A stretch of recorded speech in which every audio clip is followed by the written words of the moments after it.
Honourable members, prayers.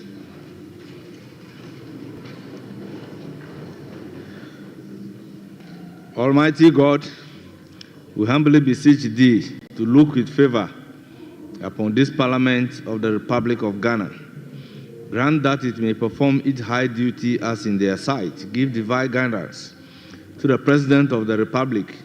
Endow members of Parliament and ministers of state with discernment and vision, integrity and courage, that through the labors of government, this land and people may be well and truly served, and their good purposes for the common human life be realized in our midst.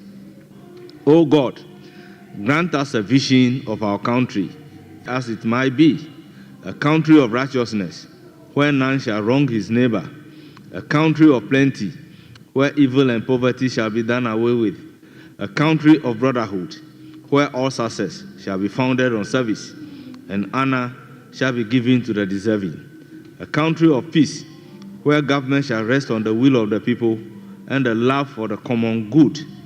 Bless the effort of those who struggle to make this vision a living reality. Inspire and strengthen our people that thought and sacrifice to speed the day of the coming beauty of Ghana and Africa. Amen.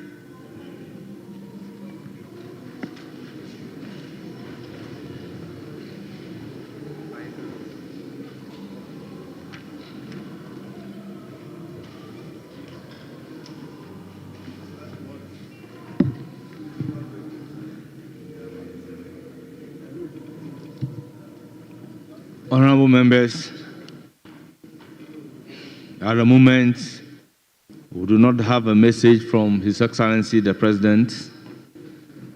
There is also no formal communication by the Speaker.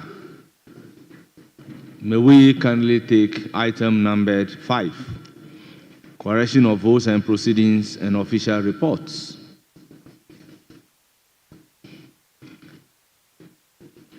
Honourable members, the vote and proceedings of Thursday, 13th March 2025 is for correction. Honourable members, page 1.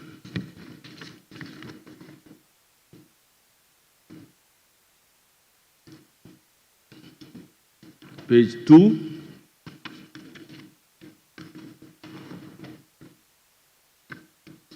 Page 3,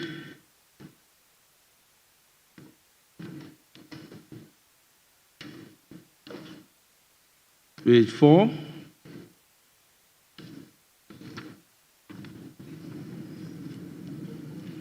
page 5,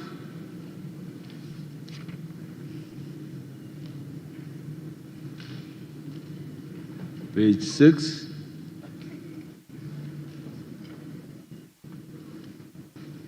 page 7,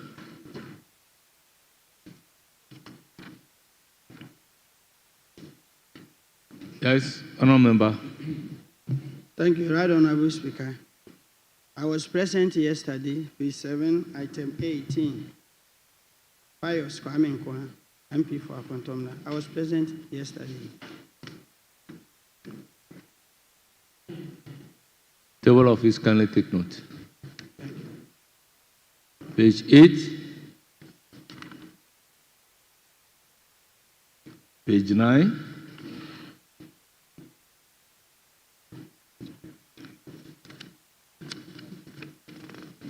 page 10,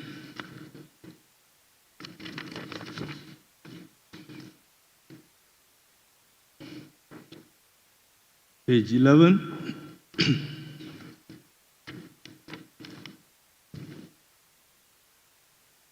page 12.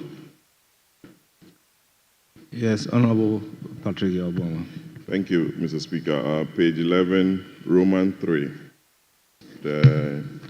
I want to be corrected. The statement on the World Kidney Day by Honorable Member for Efijakwa Abre North, and it's Mr. Collins. It's not supposed to be Honorable Collins Adoma Comments. It's written Mr. Yes. We viewed Mr. Collins Adomako Mensa. I don't know if it's hyphenated. I'm not sure it's hyphenated, Mr. Speaker. Look at page 10. Mr. Frank Asedu Bakwin. Yeah. That's for Suhum. 64. Yes. Mr. Frank Asedu Bakwin. Yeah, I'm talking about Collins Adoma Comensa. It's not hyphenated. If I.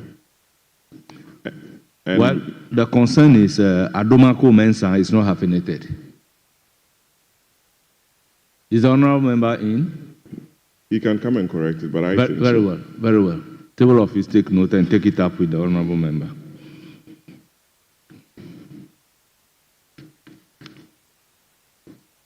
Page 12.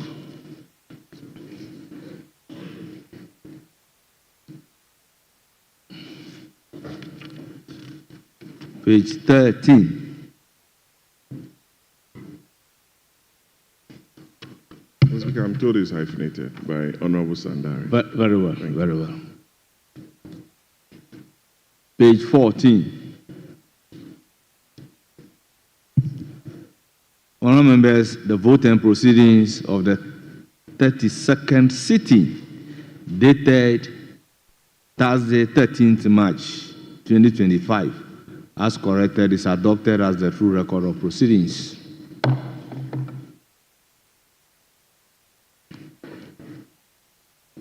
Honourable members, the official report of Friday, 28 February 2025, under correction. Honourable members, any correction?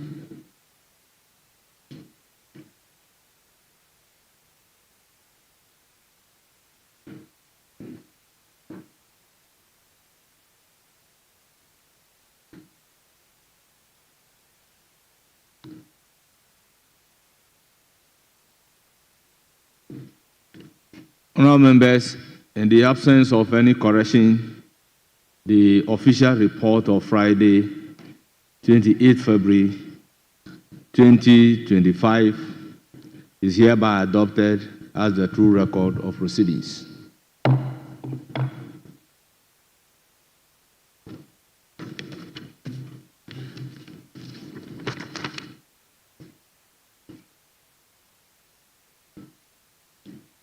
Honourable members, item number 6, business statement for the 10th week.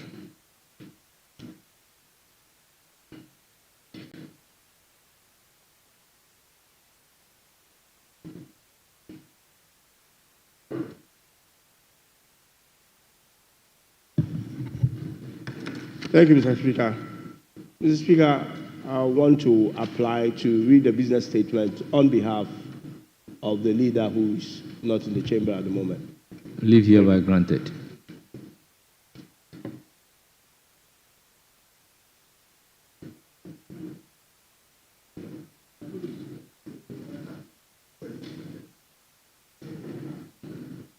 Mr. Speaker, I think the deputy leader needs to clarify his application. He said, I want to seek leave. Is it leave of the House or the leave of the Speaker? He did not clarify. It's a House of record. He needs to say whether the leave of the Speaker or the leave of the House. So he should make it clear. Honorable Deputy Majority Leader, proceed to present the business statement. Thank you very much, Mr. Speaker. Mr. Speaker, I'm going to read the business statement for the 10th week ending Friday, the 21st of March, 2025. Mr. Speaker, the committee met yesterday, Thursday, 13th March, 2025, and arranged business of the House for the 10th week ending the 21st of March 2025. Mr. Speaker, the committee accordingly submit its report as follows. Arrangement of business. Mr. Speaker, you may read any available communication to the House. On questions, Mr. Speaker, the Business Committee has scheduled the following ministers to respond to questions asked. Mr. Speaker, in all, 10 ministers are expected to attend upon the House to respond to 24 questions during the week. The questions are of the following type. 1 is an urgent question and 23 an oral questions. Mr. Speaker, pursuant to Order 91-2, ministers of state may be permitted to make statements on government policy. You may also admit statement by honorable members in accordance with Order 93. Mr. Speaker, in accordance with Order 159, bills may be presented to the House for first reading. However, those of urgent nature may be taken through various stages in a day in accordance with Order 160. Pursuant to Order 97, papers may be laid during the week and reports from committees may also be presented to the House for consideration. Mr. Speaker, motions may be debated and there are consequential resolutions, if any, taken during the week.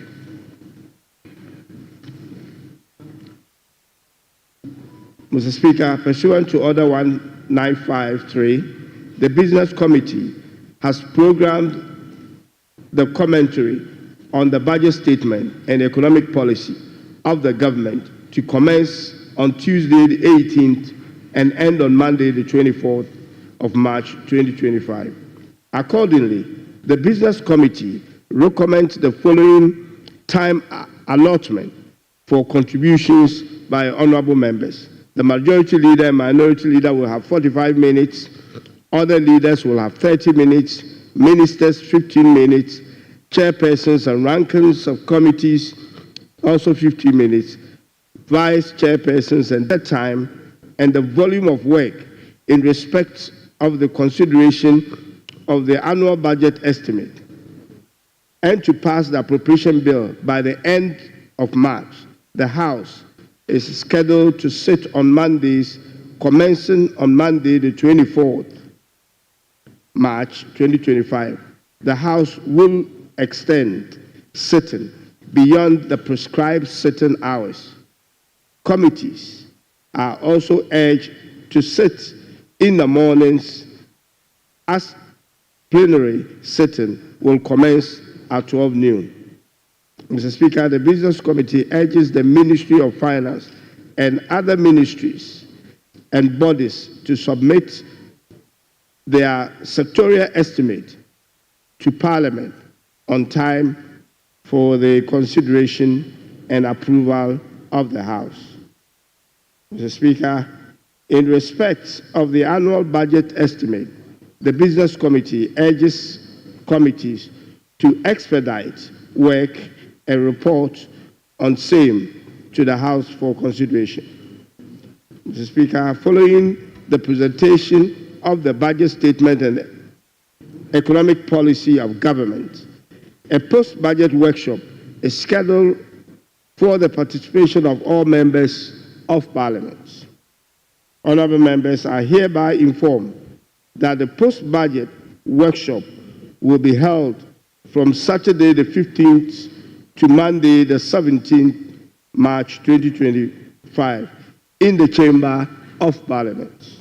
In conclusion, Mr. Speaker, in accordance with Order 2162 and subject to Order 67, the committee submit to the House the order in which business of the House shall be taken during the week. Mr. Speaker, I will urge the Hansard to capture the rest of the business statement. Thank you very much, Mr. Speaker.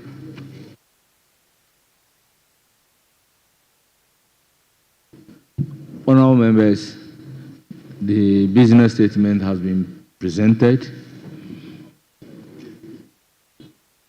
The floor is now open for comment. Yes, Honourable Patrick Yauboma. Thank you very much, Mr. Speaker. Speaker, looking at the chamber, it's very important that next week, Tuesday, the debate commences in earnest. And I'm not raising quorum now. We know you will not succeed. Mr. Speaker, let me refer you to the time allotment for the budget debate on paragraph 3. And I'm reading that in conjunction with Article 111 of the Constitution. I don't know if you have yours with you. With your kind permission, I'll quote Article 111 of the Constitution. The Vice President or a member or a minister or a deputy minister who is not a member of Parliament shall be entitled to participate in the proceedings of Parliament and shall be accorded all the privileges of a member of Parliament except that he is not entitled to vote or to hold an office in Parliament. Mr. Speaker, I realized that a business committee has made allocation for ministers of state, leaving out that it will be very, very important to see her in action on the floor, debate the president's economic and financial policy, especially having been a former minister for education. It will be very important for her to be here to articulate the policy decision of His Excellency President Mahama. Mr. Speaker, so I want the business committee to amend this and have a time allotment for Her Excellency the Vice President, Professor Jenna Anopo-Kwajima, to be here and debate the President's budget, since she's the first female Vice President of this country to come and participate, because she's close under the Constitution to participate, Mr. Speaker. We want her to be here. She's been accorded all the advices, from the former party chairman, Sofo Sampofo is in her office. My constituent, Alex Segwefia, is there. Mr. Pratt. So, Honorable Patrick Obama, ordinarily, I wouldn't engage in this exercise. But because you are a lawyer, let's take a second look at Article 111 and read the second line, read in between the second line.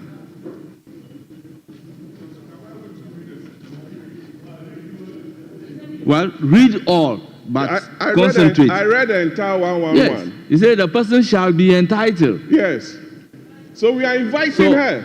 Entitlement. We are inviting her. We're talking about entitlement. And I made an application to you to ask the business committee to invite her and amend the time allotment, Mr. Speaker. So that it's an invitation. Honorable Patrick Yaw, decide to accept the invitation. Honorable Patrick Yaw, she has the right to participate so in by every your proceeding of the House. By your understanding of Article 111, you mean to say if the business statement did not expressly state that she is entitled to come and participate, though the constitutional provision is very clear, she cannot come and do so if she so desire.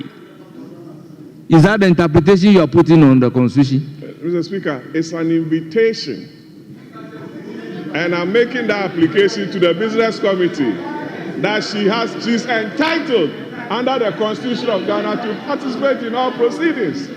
It's an invitation, Mr. Speaker.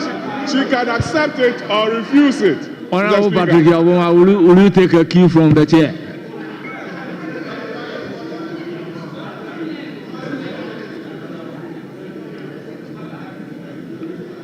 Yes, Honorable Isaac Adongo. Mr. Speaker, thank you very much for the opportunity. Only a few days ago, they were sitting on this side of the House. A few weeks ago, you were sitting here, and you were programming business committee meetings. Did you program the Vice President then to appear in this House, or he was not entitled? Or you assume that he was not appearing here and nodding of his head constituted participation? Unfortunately, the vice president has very busy things to do. She doesn't want to come and be nodding her head. But if you say she has been very quiet, we cannot force you to listen to her. But yesterday, I listened to her, and many other Ghanaians listened to her. But you can refuse not to hear. If you, in the chamber, at the appropriate time, if she needs to be here, she will be here. But we are taking a cue from His Excellency Dr. Mahmoud Bawumia. She never appeared here. He only appeared here to nod the head. We never heard him in the Hansard. We have never heard him in the Hansard.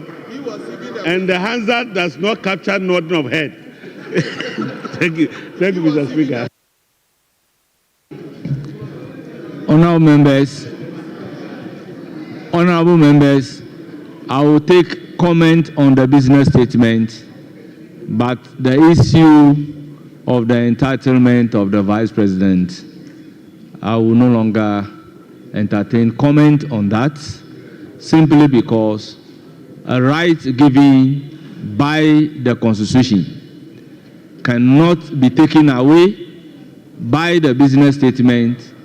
A right which is not given by the Constitution cannot be conferred by the business statement. So once the Constitution makes provision that the Vice President is entitled to come to the House and participate, when the Vice President so desires to come to the House and to participate, the Constitution has given that particular option without reference to the business statement. So, Honorable Deputy Minority Whip. Mr. Speaker, just some observation. When the Deputy Majority Leader was presenting the business statement, he made mention of comments on the statement from 18th, Tuesday. Mr. Speaker, committees will be engaging, and tomorrow he said we will start the budget workshop. We still don't have the estimate. Yesterday, you directed that the whips should engage. There is nothing after you said they should engage. And we don't, those copies, if they are not made available, it is definitely something that will affect us. Mr. Speaker, and also when the Deputy Leader was presenting his business statement, he said by the 24th of this month, sitting will commence from Monday. Mr. Speaker, this business statement is supposed to end on the 21st. So why is he talking about 24th when we are not done with 21st yet? And Mr. Speaker, Honorable Adongo was trying to mislead the House when he said few weeks ago we were on this side. My small English, few weeks should be a time period between 3 to 5 weeks, and they have been in government more than that. And for that matter, you cannot say few weeks ago we were here. Few weeks is a time period that is not above 5 weeks. So it is between 3 to 5 weeks. You cannot say that. So, Mr. Speaker, we need the estimate. We need the estimate. And if we don't have the estimate, it will affect the business that we are going to do. And the workshop starts tomorrow, and we need to get the estimate so that committees will start to work. He said by the end of this month, we should be adjourning Senate Day. But if we don't have the estimate, how can we committees be able to function so that we can be able to finish that? For the comments on the business, on the budget, we are ever ready to comment on the business, on the budget statement. Thank you, Mr. Speaker. Honorable Deputy Minority Whip, yesterday I directed that you should engage. Have you done that?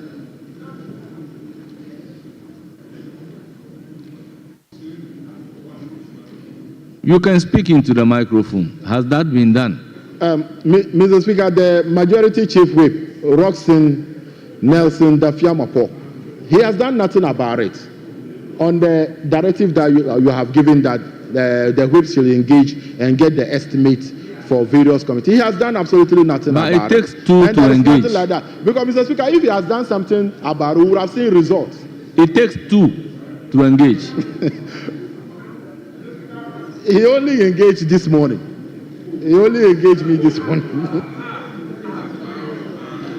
Mr. Honorable Speaker, Majority if I may be heard on this Chief Whip. small matter. Mr. Speaker, indeed, I engaged his boss. His boss is not here. We engaged, and Speaker, let the record bear me out that the estimates are being produced. Speaker, they are voluminous. They are many. So they are being produced. So I'm sure by close of today, we should have some number ready. And by Monday, we should be able to have nearly all ready for the committee's work, starting from about Tuesday. Indeed, we don't need the estimates for the debates or the comments. Neither do we need the estimates for tomorrow's seminar. It's the economic policy that we need, which is available for every member. It's even online. So, Speaker, my leader will tackle the rest of the issues. But I want to assure the House that, and assure them that the estimates, we are producing them with alacrity, and by Monday, they should be available for the committees to start work. Thank you. Yes, Honorable Asafwa. Thank you very much, Mr. Speaker. Mr. Speaker, I have gone through the business statement. This is the fourth time that I'm raising this question. I filed a question to the Minister for Defense. And as we speak, the very fourth time, the question is not showing in the business statement. Is it the case that somebody is trying to show the Minister of Defense from explaining to the House what those military men were doing in the house of the Honorable Ken Oforiatta? Because for the fourth time, Honorable Asafwa, after adjournment, can you show me a copy of the admitted statement? It is not a statement. It is a question that I filed. Admitted question. Yes. The admitted question. Yes. That your question has been admitted. It was. I filed it. They gave it back to me to make corrections to which corrections I made. Honorable Asafwa. Which corrections I made and submitted to the clerk again. Honorable Asafwa, I stated yesterday that when a procedure is set down for a right to be exercised, you follow the procedure in exercising the right. You always state that your question has been admitted but not programmed by the business statement. And the question that I am asking is that, is your question admitted? If so, after adjournment, show me a copy of the admitted statement, the admitted question. So once it is admitted, then we'll know what to do. But if you send a question to the clerks don't admit question. The clerks don't admit question. So it means that you are sending your question to a wrong forum, expecting same to be admitted. So just do the needful.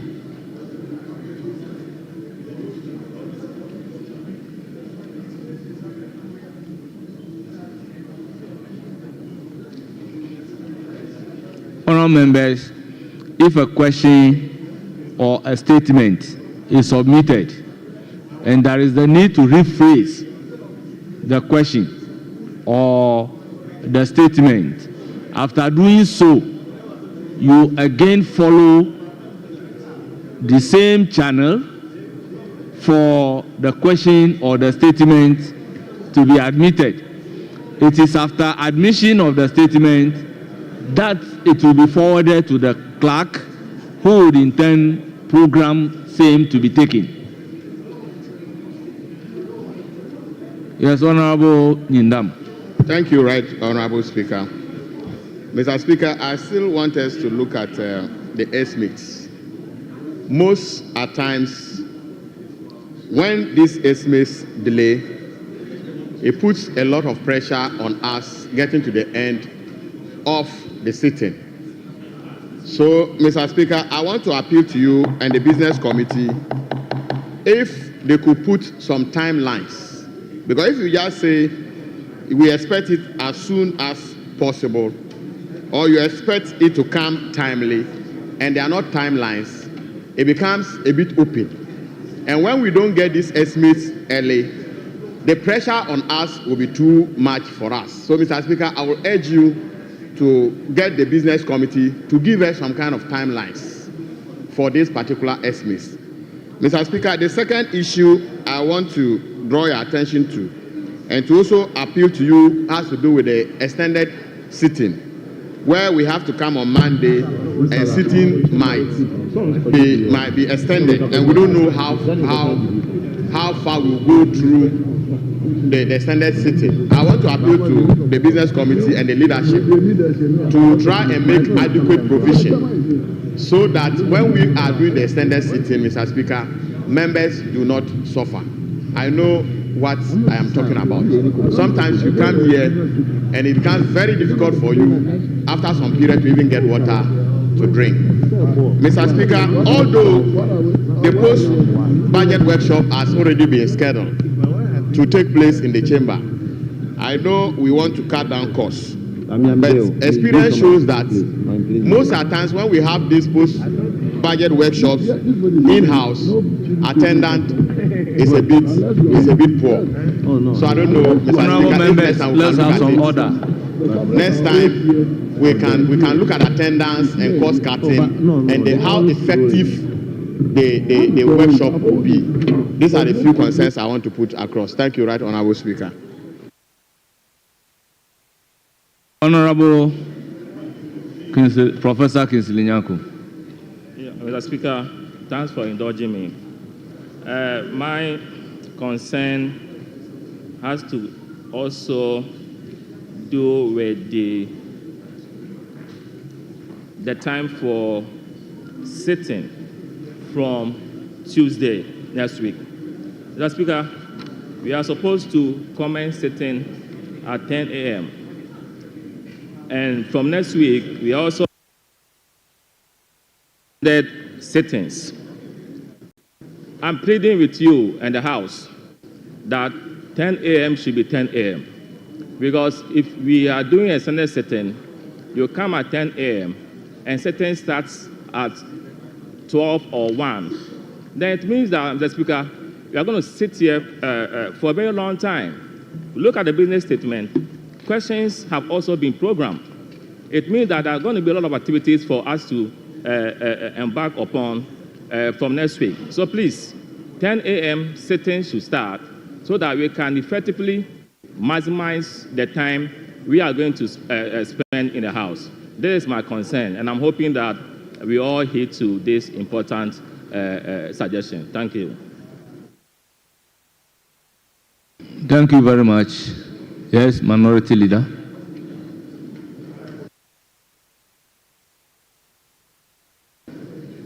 Yes, Honourable Member, you have the floor. Thank you very much, Mr. Speaker. Speaker, my concern is on the allotment of time for honourable members who may wish to contribute on the budget statement. Speaker, if you look at the last category, the other honourable members, the time allotted is only 5 minutes. Mr. Speaker, I think 5 minutes would be too short, for any meaningful contribution. So, Mr. Speaker, if I may, I want to suggest that we increase the allotment for the last category to 10 minutes and the last but one to 12 minutes. Thank you very much, Mr. Speaker.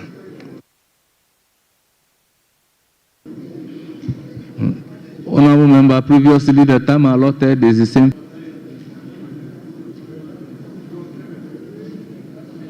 It was 10 minutes, and we even struggled with the 10 minutes. Yes, Honourable Erikafu. I saw you on your feet. Thank you, Mr. Speaker. Mr. Speaker, I was going to say about the same thing that honourable member lamented. Mr. Speaker, this is a budget of hope. The budget, everybody in this country wants to hear something about it. our constituents want to hear us on this floor. So I also plead that we adjust the time for the ordinary members to 10 minutes at least for us to also speak on the budget, for our people also to hear from us. Thank you, Mr. Speaker. Thank you, Minority Leader.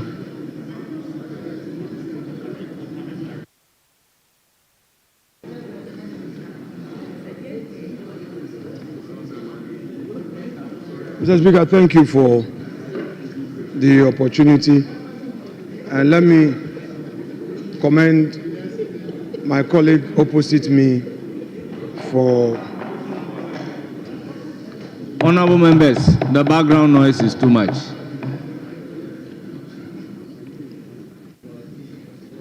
Mr. Speaker, again, thank you for the opportunity, and let me commend my colleagues opposite me for putting together the business statement, which was ably presented to us this morning. Mr. Speaker, I'm also happy that this morning I've seen the majority in their numbers. Yesterday, you recall, I drew the attention of the House to their frequent absence in this chamber, making the work of their whips difficult. I'm happy that this morning they have come in, and I pray that they stay to do government business. It's not the work of the whip to be whipping you into the chamber. Jubilee is not an extension of Parliament. So it is good. It is good. It doesn't matter. We are dealing with government. So it's good you have reported today. Mr. Speaker, that said, yesterday we heard of the sack on the road leading to the Jubilee House. We know that the Minister for Greater Accra promised us that our light will be on, the street light will be on. Mr. Speaker, it's not good for the security of the presidency. If the entire route leading to the office of the president is so dark, and this is in the heart of the city, it is worrying. So I would plead that the leader of government business programs the Minister for Greater Accra to come and assure this House of the steps she is taking to address the situation. We need sufficient street lights in the city, particularly so in the area where the seat of government is located. So that is my second prayer to the leader of government business, to include this in the business for the ensuing week. Mr. Speaker, that said, there were a number of issues that the minister, leader of government business, assured us on last week. This Ablekuma North situation, where the EC has told the whole country that they are done with their work. What they need is sufficient security. Mr. Speaker, this matter was raised on this House floor. The understanding was that there was going to be some engagement, and the leader of government business will report to us. The week has passed, nothing has been heard. So as a follow-up, can the deputy leader take this matter up for the ensuing week? Because, Mr. Speaker, this is supposed to be a 276-member chamber. And if, for the first time in the history of our politics, we are in the third month or even fourth month after election, and we still have one constituency still outstanding, I think we must bring a closure to this matter, especially so when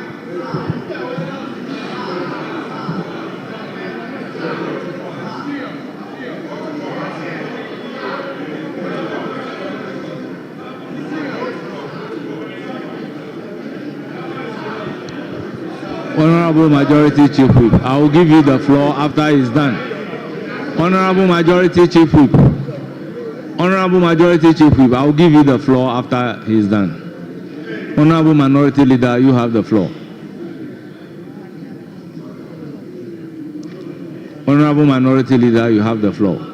Thank you, Mr. Speaker. Mr. Speaker, what is happening is not good for our democracy. We are in this together as one big family. We've had elections. That constitutional body responsible has issued a public statement to the effect that it is done with its work, and upon taking steps to make a declaration, some hoodlums, some thugs interrupted and vandalized their property and threatened their very lives. And they've been calling for enhanced security to enable them bring closure to the matter in Ablekuma North. Mr. Speaker, we raised this as the people's representatives. And the leader of government business was to make a follow-up, engage his colleague, for that matter, the Election Security Task Force. Although the former one, the one who was just dismissed. Very well, it's okay here, if you so desire.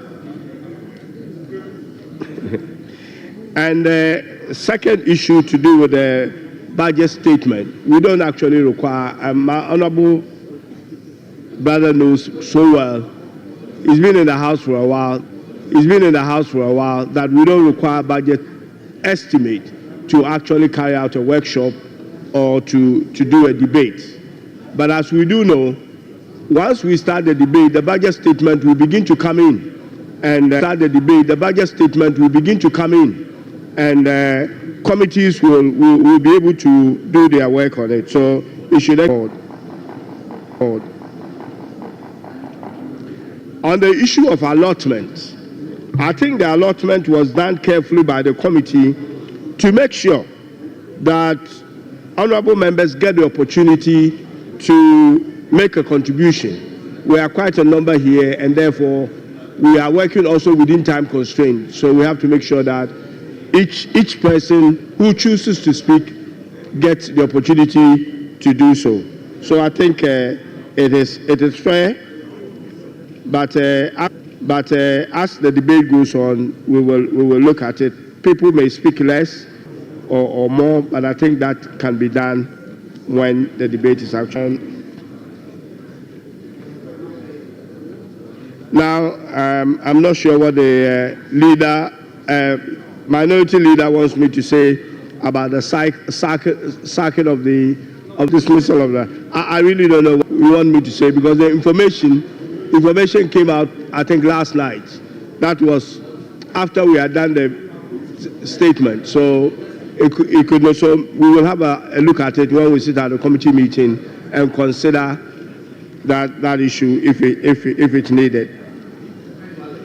On the issue of you are talking about lights in Greater Accra is dark and all that.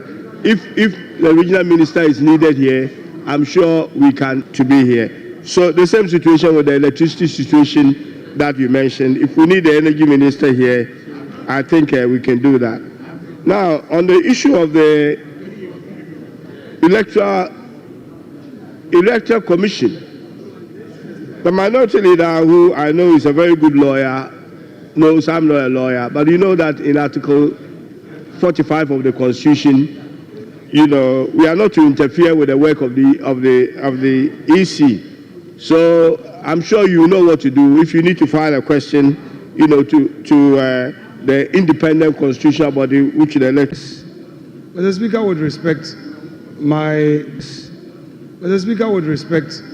my respected colleague will bear me out that in making my submissions, I said I didn't want to overload him, so he should respond to them. I said so. Hansard will bear me out, and he knows I won't mislead the House.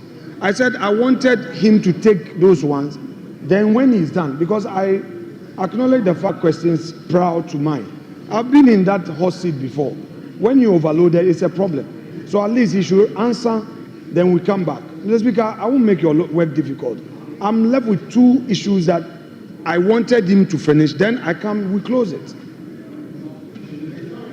Well, Minority Leader, what I know is that we are lack to make comment on the business state. From you, opportunity is given to the majority side. Then after that, the business statement is adopted.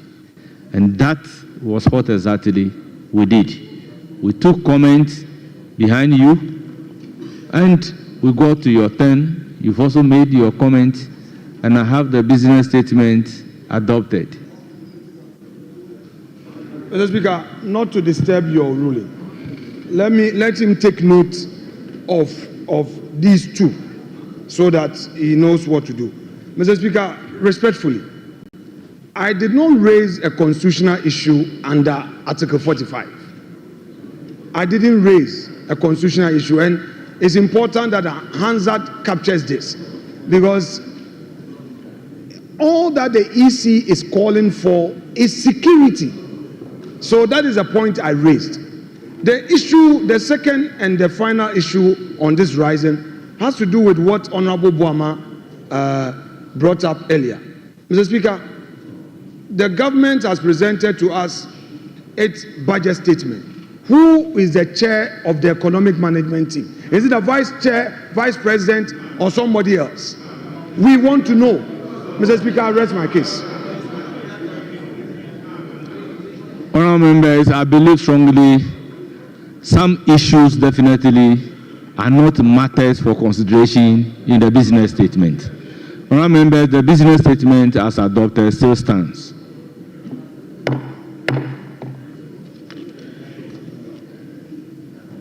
Honourable members, the next item is item number 7, urgent question. Honourable members, the minister responsible for roads and highways has been programmed to appear before us to respond to some urgent questions. Honourable members, the minister responsible for roads and highways honored the invitation, and he is here appropriately to respond to those questions. Honourable members,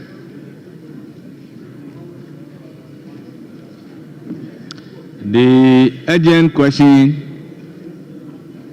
stands in the name of Honourable Dixon Chiredua, Member of Parliament for Brekum West. Honourable Member, you have the floor. The Minister is seated.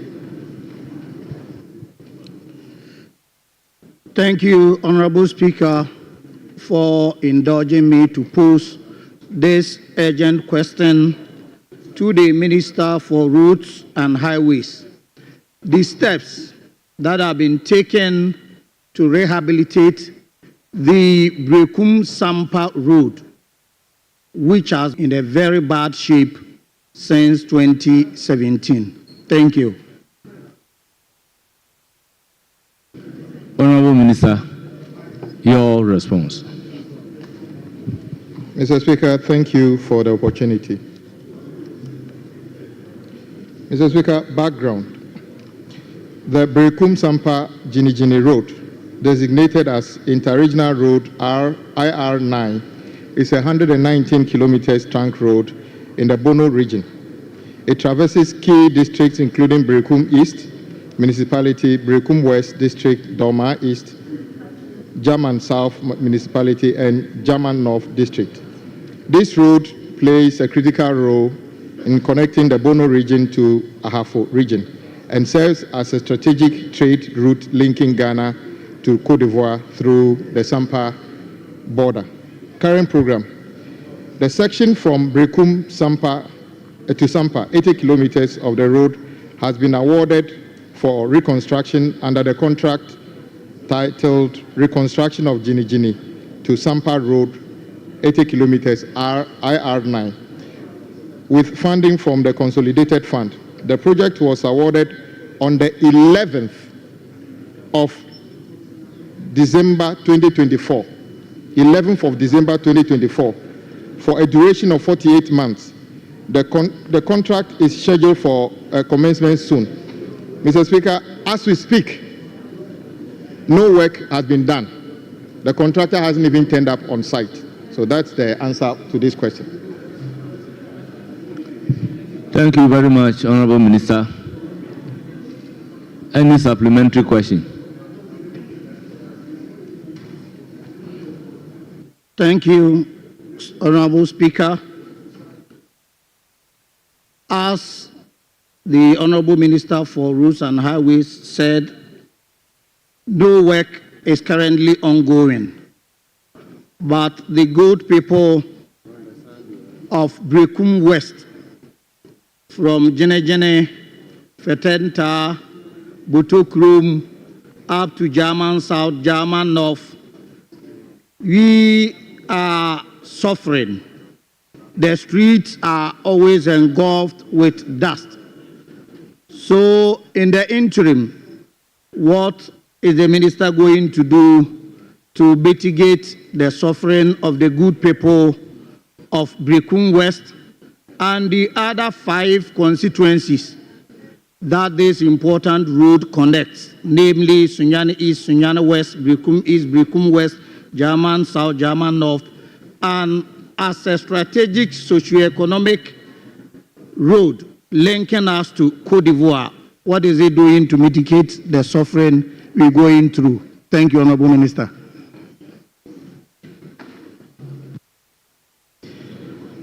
Mr. Speaker, I sympathize with my colleague, just as I sympathize with everybody who lives in communities with bad roads, and it's common to all of us. I agree with him that we should take steps to improve that. That is why in my answer I said this project was awarded on 11th of December 2024, after the election. I'm not sure why the contractor didn't turn up on site. The length of the kilometers, the contract price is about 800 million Ghana cedi. It is not that easy to do much work unless the contractor turns up on site. The difficulty, Mr. Speaker, is that there's not even a start date or completion date to this project. So we will work with the contractor to determine that. By the way, it's a GOG funded. I'm not sure, there's a reason why we said after the election, certain key decisions should be left for the next government. Now this project is awarded for 800 million Ghana cedi. I am yet to know whether it is part of the budget now, because the work has not been started, captured. So, but once it's a very strategic road, we'll work together to see what we can do to get it done, just as many other roads that require urgent work. So we'll work with the contractor to see when he will start work as soon as possible.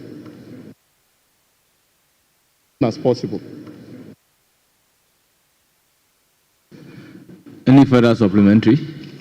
There is none, except to thank him very much for the comprehensive answer provided.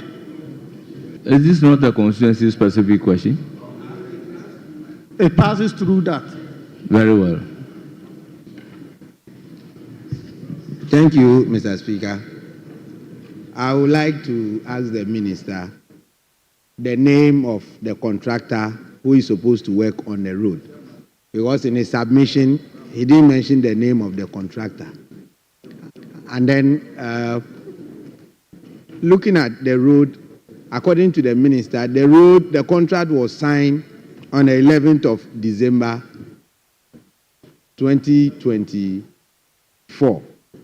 But surprisingly, in April 2024, a Deba was organized in Jenejene, where all MPs who were part of the then government attended the program, including the DCs and all government functionaries at that time. We, the 2 MPs who were opposition MPs then, were not invited. We heard of the program, we went there, And when we got there, they have gathered all chiefs along the stretch for a groundbreaking ceremony. And on that fateful day was the day ground was broken for the program. So I'm surprised today hearing from the minister that the contract was signed in December, whilst the groundbreaking ceremony took place in April. It's surprising. It's surprising. So, Mr. Members, order. So, what is your question? So, my question is, what urgency is the ministry taking to work? Honorable former Deputy Minister for Education, I think the minister is clear in the answer that if the contractor, out of goodwill, have taken a decision to ensure some maintenance on the road, it's a different thing altogether. But from his record, the contract is yet to commence. There is no commencement date and there is no completion date. I think the answer is very clear. Honorable Patricia Apiaje. Thank you, Mr. Speaker. Mr. Speaker, since this is a House of Records, I think we cannot leave without understanding the real position. What I would like to find out from the minister, it is very clear that he has not visited the site. And since we are having that controversy, is he going to assure us to make sure that you visit the site and know exactly what has happened and report accordingly to the House so that we know the state of the construction? Thank you. And the completion date is not yet certain. So if there's anything to do, I agree with the next part of your inquiry, which says that what can we do to make sure that the project comes to fruition? That is exactly what we are going to do. When we are ready, or when the contractor is ready for the site, and on that occasion, hopefully there will not be the need to do another round of gathering MPs and chiefs to do another sword cutting. What we need is the contractor on site working. So I believe that the answer is clear enough. Mr. Speaker, I know the contractor. We've had interactions with them. The issue is that, and I repeat, that is the reason why. And it is, in fact, Mr. Speaker, there are many projects in our portfolio. All contractors who actually got their contract after the election are hesitant of going to the site to start work. That is a fact. There's a reason we should probably make a law that after election, certain key decisions should be left to whoever wins the election. But this is a road. Whether it's done last year or a national road, it's going to be done. I can assure my leader that, yes, this project is a priority. It will be done. But as we've always said, the finance minister stood at the same position and gave us the position of the country in terms of money. 90% of contractors who are not working are not off-site because they don't want to work. It's because they have worked. We owe them over 20 billion Ghana cedi, and that is why they are off-site. And we need to be thinking of how do we pay them instead of asking them, when will you be completing the project back to site? 800 million Ghana cedi is a lot of money. We should factor that into our budget. That is just one of the roads. So, Mr. Speaker, this road will be done, and the contractor will be taken to site, and then we'll determine the start and the completion date and make adequate provision for payment whenever he raises certificates. Thank you, Mr. Speaker.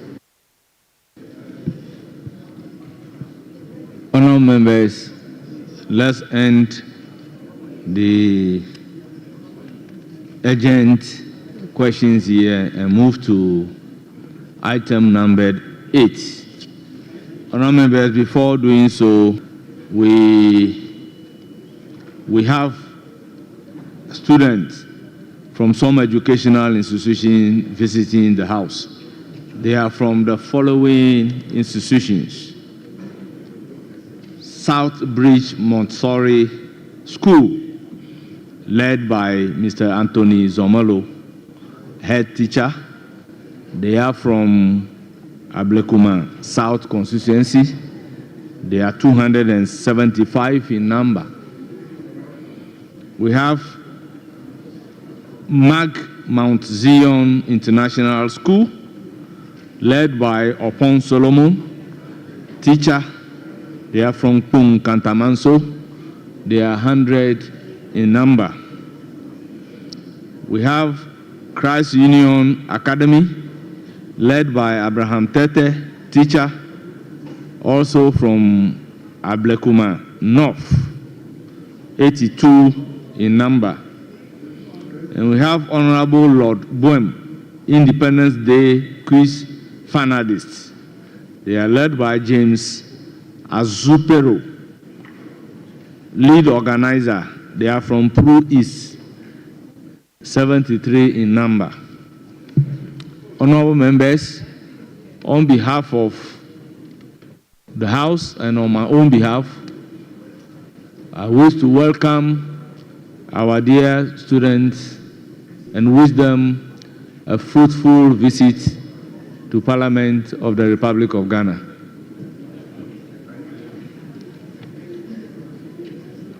Honourable members, item numbered 8, questions. Honourable members, apart from the urgent question, other questions have been programmed for the minister responsible for roads and highways.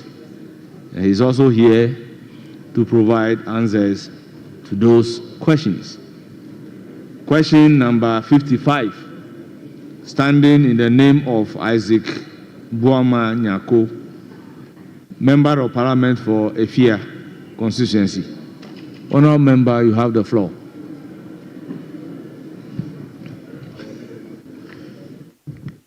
Thank you very much, Right Honourable Speaker. Mr. Speaker, I would like to ask the Honourable Minister for Roads and Highways what the ministry intends to do to ensure the completion of the Efia-Kuma number 9 bypass route, which forms part of the Efia Lot 2, as the current state of the road poses great challenge to motorists and the community. Thank you very much, Right Honourable Speaker. Honourable Minister, you have the floor. Mr. Speaker, thank you for the opportunity. Efia Kwesimintim municipality is located in the southeast part of Western region and has Kwesimintim as its capital town. The Efia-Kuma number 9 bypass forms part of the Efia-Kuma main road, which connects the N1 at number 9 traffic light. Current program.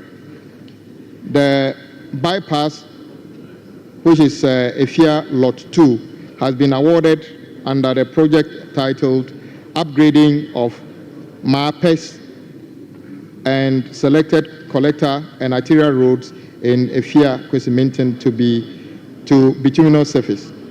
The contract commenced on the 30th of September 2019 for completion on the 29th of March 2021, which was later revised to 29th March 2025. The project is 72% physical completion. The contractor is currently not on site due to delays in payment for works done. Warning letters have been issued to the contractor to return to site and complete the outstanding works.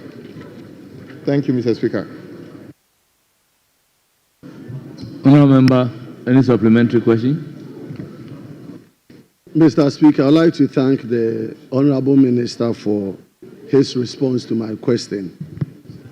As he indicated, the road currently stands at about 72% completion. The stretch we're talking about now, which is the bypass towards the police station, is just about 800 meters. But the effect of that road on the motorists and the community is very, very, very precarious. So I would like to find out from the Honourable Minister if, since the cause of this non-performance is due to payment. And we're talking about just 800 meters of road left. I would like to find out from the minister if he could gladly make some arrangement for the contractor to go back to site and complete this for the people of Ifia. Thank you very much, Mr. Speaker.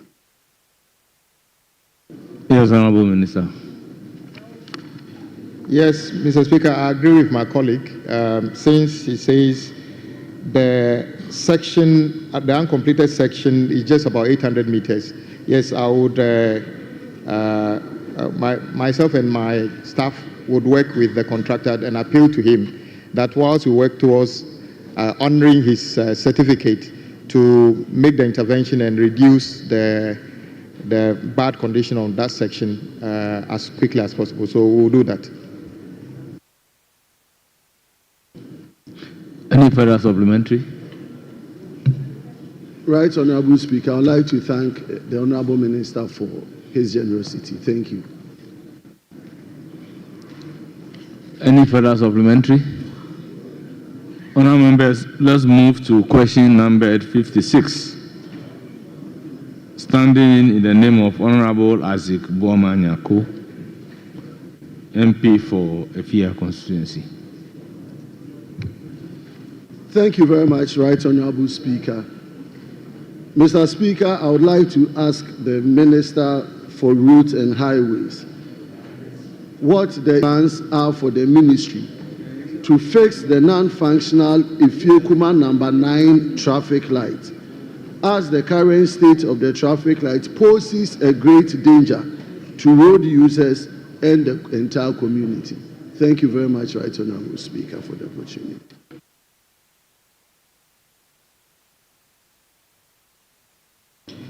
Thank you, Mr. Speaker. The Efia Kwesimintin municipality is located in the southeast part of Western Region and has Kwesimintin at its capital town. The traffic signal control the flow of traffic at the number 9 intersection, which is on the Takoradi Cape Coast Highway.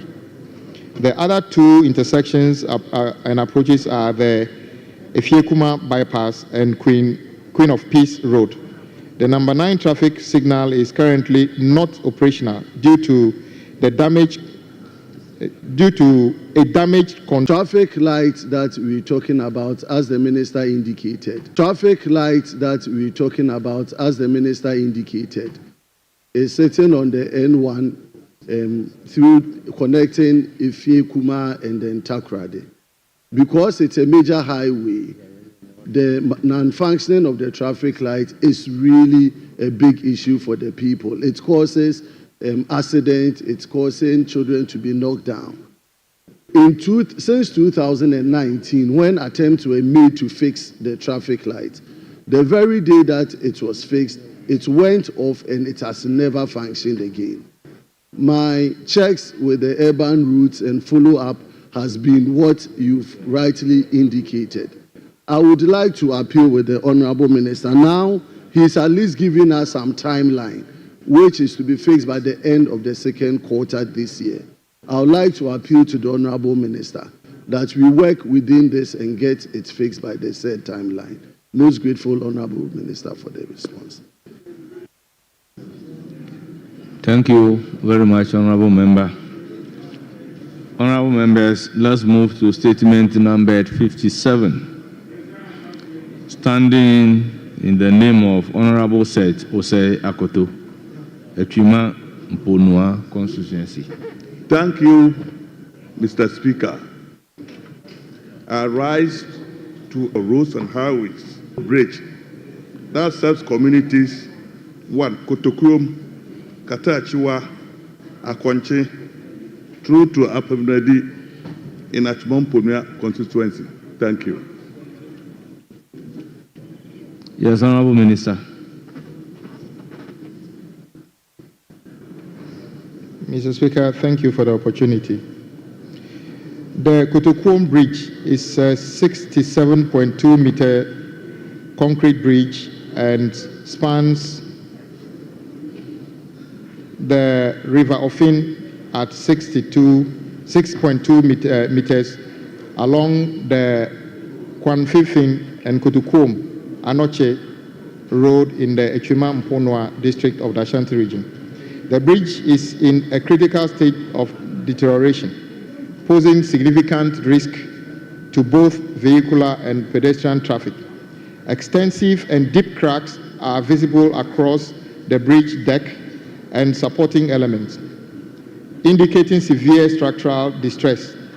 The bottom of the slab exhibits significant concrete spalling, which has exposed the reinforcement and further weakened the structure.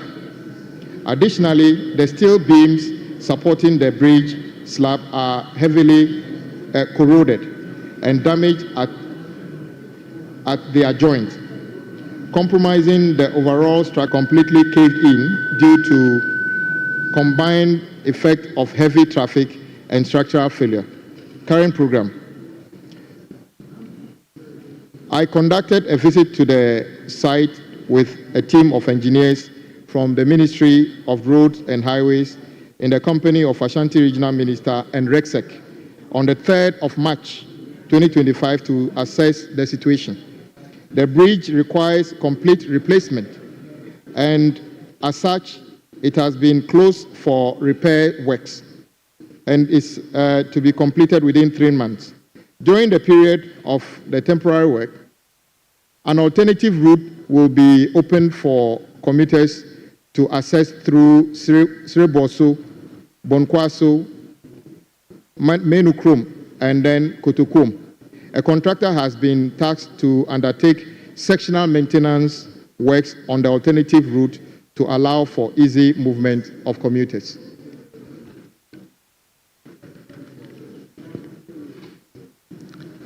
Any supplementary?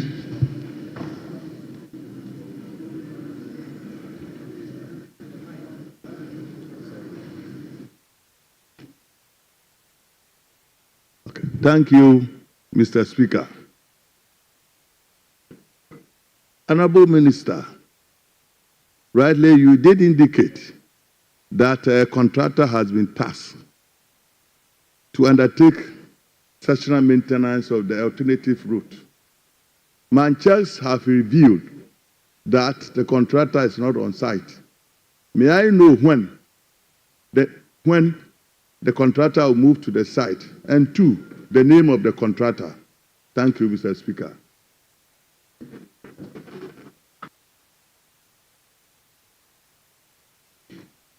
Mr. Speaker, I indicated I went to the site with my team myself on the 3rd.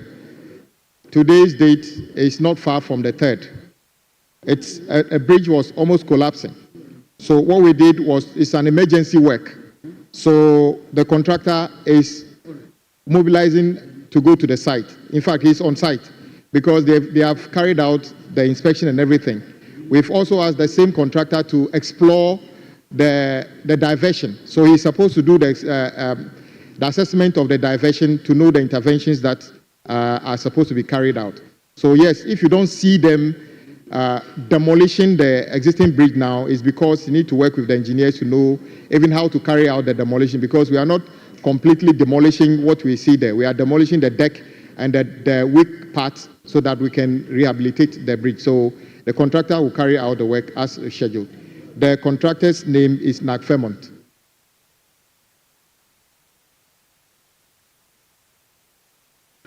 Honorable, any further question? Yes, Mr. Speaker. First, I didn't get the name of the contractor very well. And then 2, my constituents and I, very grateful to the Honorable Minister and the Ashanti Regional Minister for embarking upon the trip to assess the situation. But I'm appealing to the Honorable Minister because, like I've already indicated, my checks have reviewed, nothing has been done. So please, I'll continue to appeal and I'll continue to engage you, because it's just more than 25 communities on that stretch of that road. So I'm appealing. So we are very, very grateful for Mr. Speaker.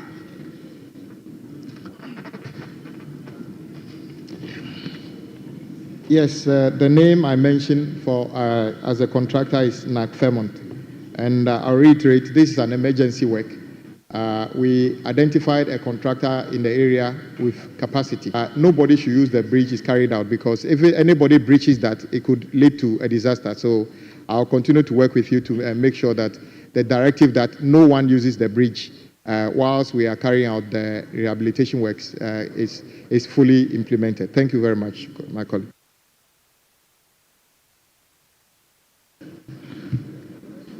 Honourable members, we move to question numbered 58, standing in the name of Honourable Azik Boama Nyako, MP for Efia constituency. Thank you very much, Right Honourable Speaker, for the opportunity. Mr. Speaker, I would like to ask the Honourable Minister for Roads and Highways what the ministry intends to do to ensure the completion of the CDH road, as the current state of the road causes grave challenges to motorists and the people of Ifia. Thank you very much, Right Honourable Speaker.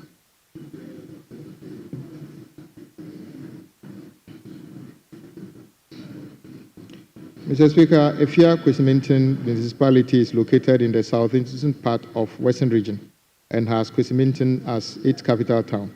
The CDH road is a minor arterial road that links the Takoradi Cape Coast Highway N1 to Sekondi bypass in the Sekondi Takoradi metropolitan area. Current program.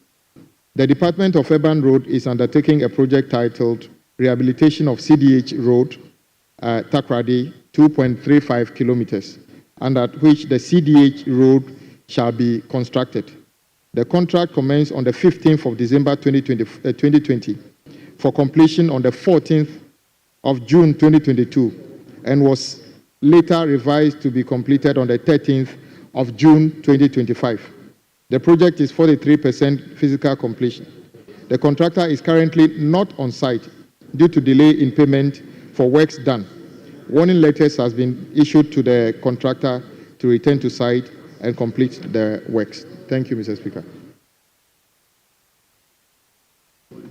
Any supplementary? Thank you very much, Right Honourable Speaker, and thank you, Honourable Minister, for the response. Honourable Minister, the road, as you rightly indicated, is about 43% complete. But actually, the greater part of the work, when we talk about the drainage part of the work and even the release of crushed rocks, have all been placed on the road. It is very true and fair that if funds are released for the contractor, it will take about 3 months for the work to be completed. And as you said, the stretch is just 2.3 kilometers. Just about 2.3 kilometers. And yet the net effect, it's a very densely populated area.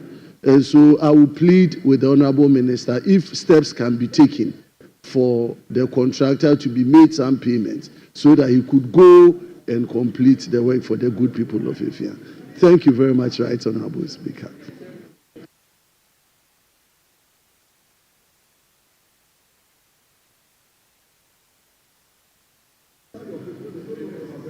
Mr. Speaker, I agree with my colleague that the stretch he's talking about is not very long. But, Mr. Speaker, as with many of the thousands of contractors we have, they have actually invested money in this project. Once they are not paid, it is difficult for you to compel them to work. So I can only say that as and when we make money available and pay these contractors, many of them will go to site and work. But we'll continue to encourage them to keep maintaining the road to a level that is motorable whilst we make arrangement to honor their certificate. It's all about money, Mr. Speaker.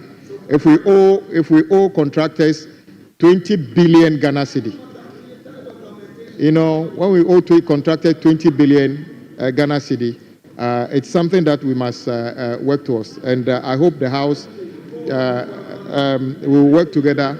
Mr. Speaker, I can understand why the entire debt of the sector was just around 5 billion few years ago, and it's 20 billion and counting. 5 billion Ghana cedis, and today it's 20 billion and counting.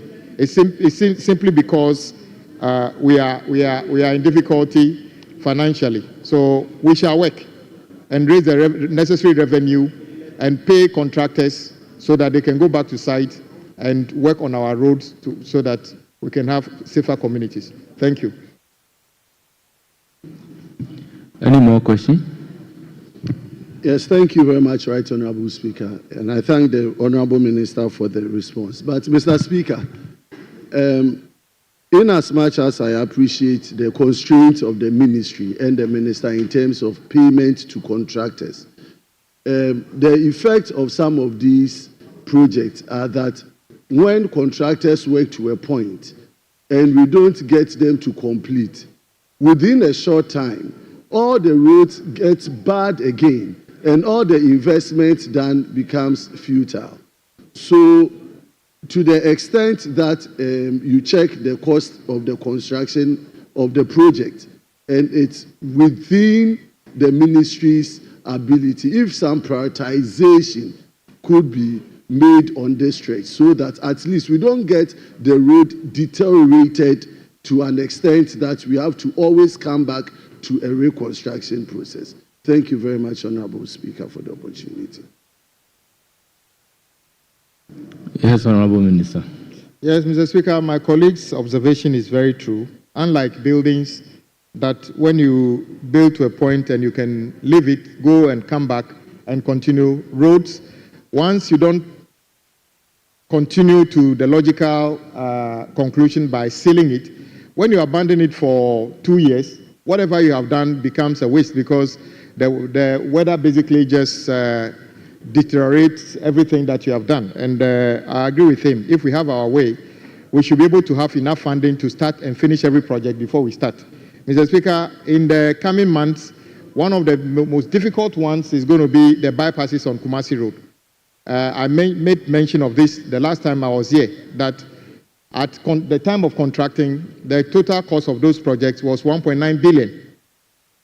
Almost all the contractors have vacated site because they are looking for 1.7 billion cedis, variation on a 1.9 billion cedi project. It is that money just doesn't exist in the contract. So we need to now go and look for another 1.7 billion cedi as a variation on a project that is 1.9 billion. In fact, some of the lots, the variation is more than 100% on those projects. The question is, how are we going to raise that money?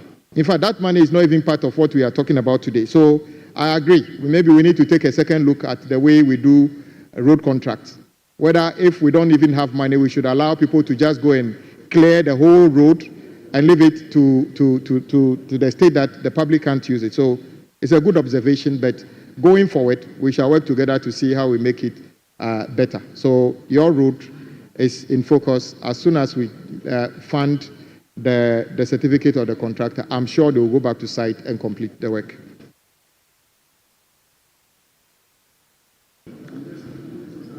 Yes, Honorable Minority. Very well. Thank you, Right Honorable Speaker. I'd like to thank the Honorable Minister for Roads and Highways for attending to my questions. I'm most grateful. Thank you. Yes, Honorable Minority Leader. This is constituency specific. Yeah, Mr. Speaker, rightly so. But in his earlier answer, he was talking about lamenting a 20 billion debt. A 20 billion debt. And just want to find out from him how he intends to raise money to pay contractors. It's not about the debts, but it's about the work they've done. You keep emphasizing debt, debt, debt. when you go into accounting, we have assets and liability. The work done by a contractor amount to an asset to the state. The state has benefited. The obligation of the state is to pay, which is a liability. So,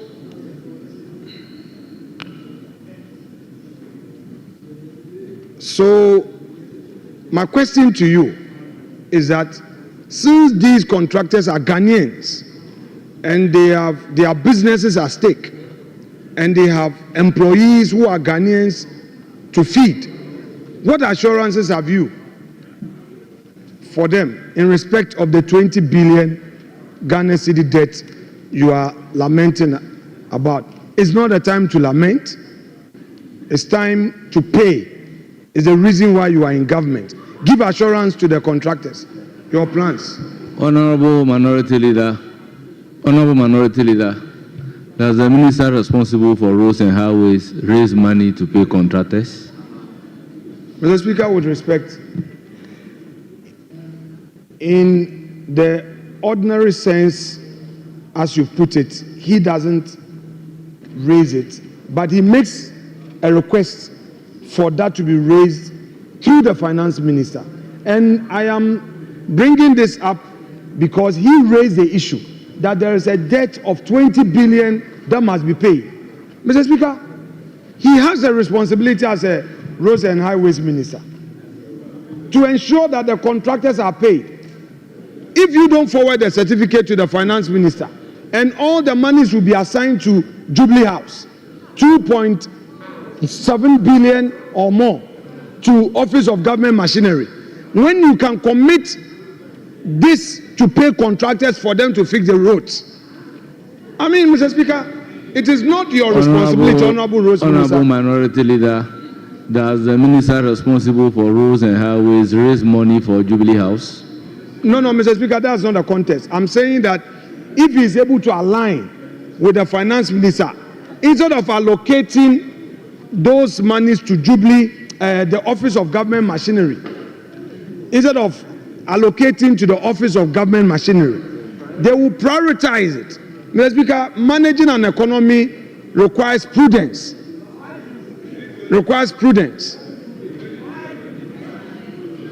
And Honorable Minority Leader, I intend to direct that we file a question for the finance minister to come and answer. Well, Mr. Speaker, as it pleases you.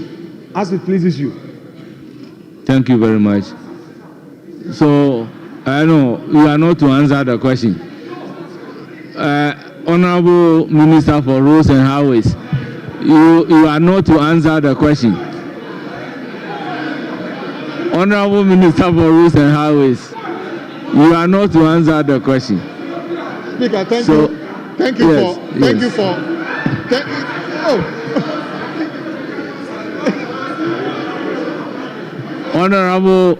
Honorable Minister for Roads and Highways, this is a question.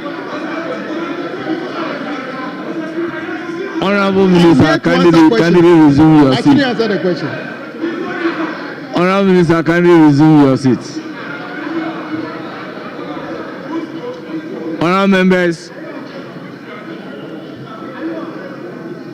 Honorable members, let's move to question number 59. Standing in the name of Honorable Anthony Imie, Member of Parliament for Otobri. Honorable Finance Minister, this is the last question for the Roads Minister, then we can come to your business. Very well. Thank you, Mr. Speaker. I would like to apply, indulge you to apply to vary the public business to take addendum for the finance minister to be able to lay his paper or his bill. Thank you. Yeah, so I want to vary. Yes, Minority Leader.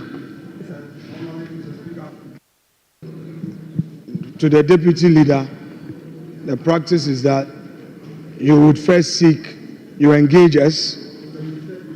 No, I'm saying the practice is that you first engage so that you proceed, which you rightly did. So we are not opposed to the application. Save that, Mr. Speaker, when the finance minister rises to bow, I would want the entire house to observe the finance minister. He is wearing gubavera. And I don't want anybody to attempt inviting the speaker to say that he's not properly dressed. This is gubavera, a catch for shirt he's wearing. And a gubavera is not a pajamas. It's not improper dressing.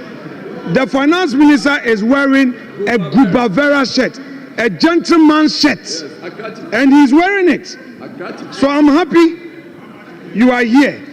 By the way, it's an expensive shirt. It shows that he's in charge of the press. Mr. Speaker, this is the socialists are wearing gubavera. This is a gubavera shirt, and he's wearing one. Mr. Speaker, yes, Mr. Speaker, you see, that is original gubavera. That is original gubavera. Yes, Honorable Minister, you want to respond to the minority leader? Well, you have the floor. Mr. Speaker, order. Right Honorable Speaker,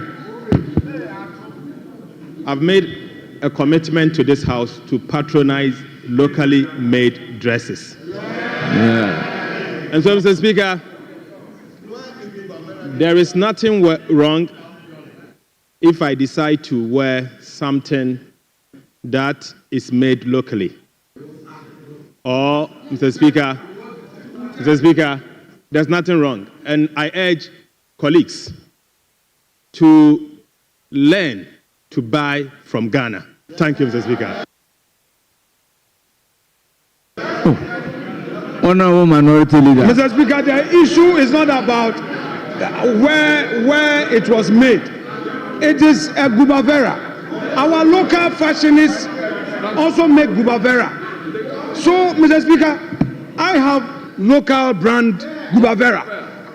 By the way, Mr. Speaker, the issue is not about whether or not it's a foreign gubavera or local gubavera.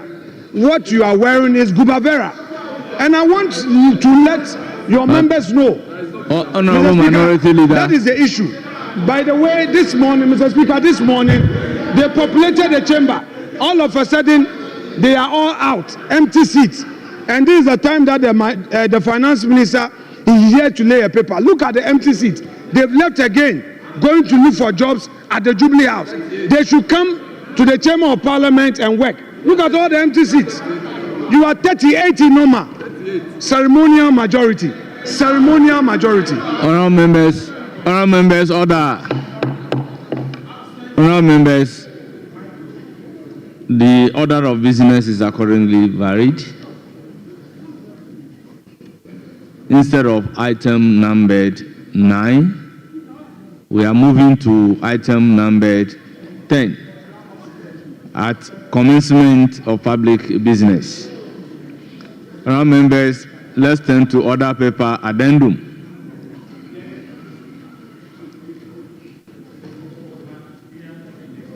Honourable members, presentation and first reading of bills.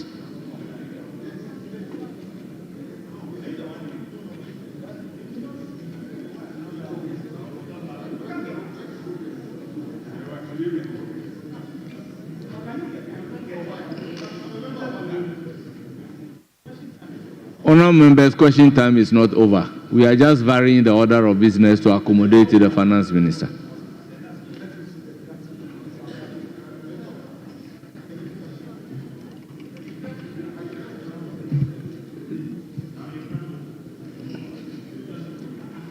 An act to amend the Value Added Tax Act 2013 Act 870 to exempt the supply of motor vehicle insurance from value added tax. Honourable members, the bill on value added tax amendment 2025 is accordingly read for the first time and referred to the Finance Committee for consideration and reports.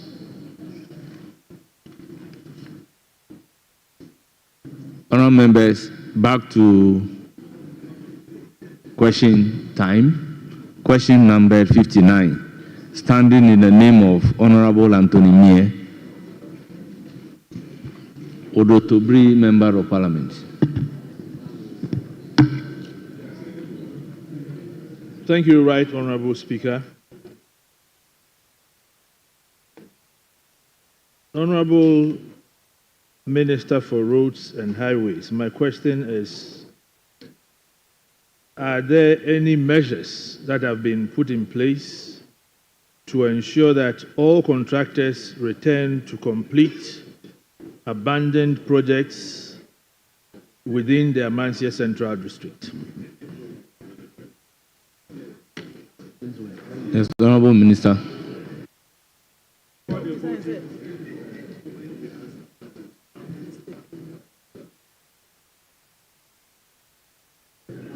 Thank you, Right Honourable Speaker.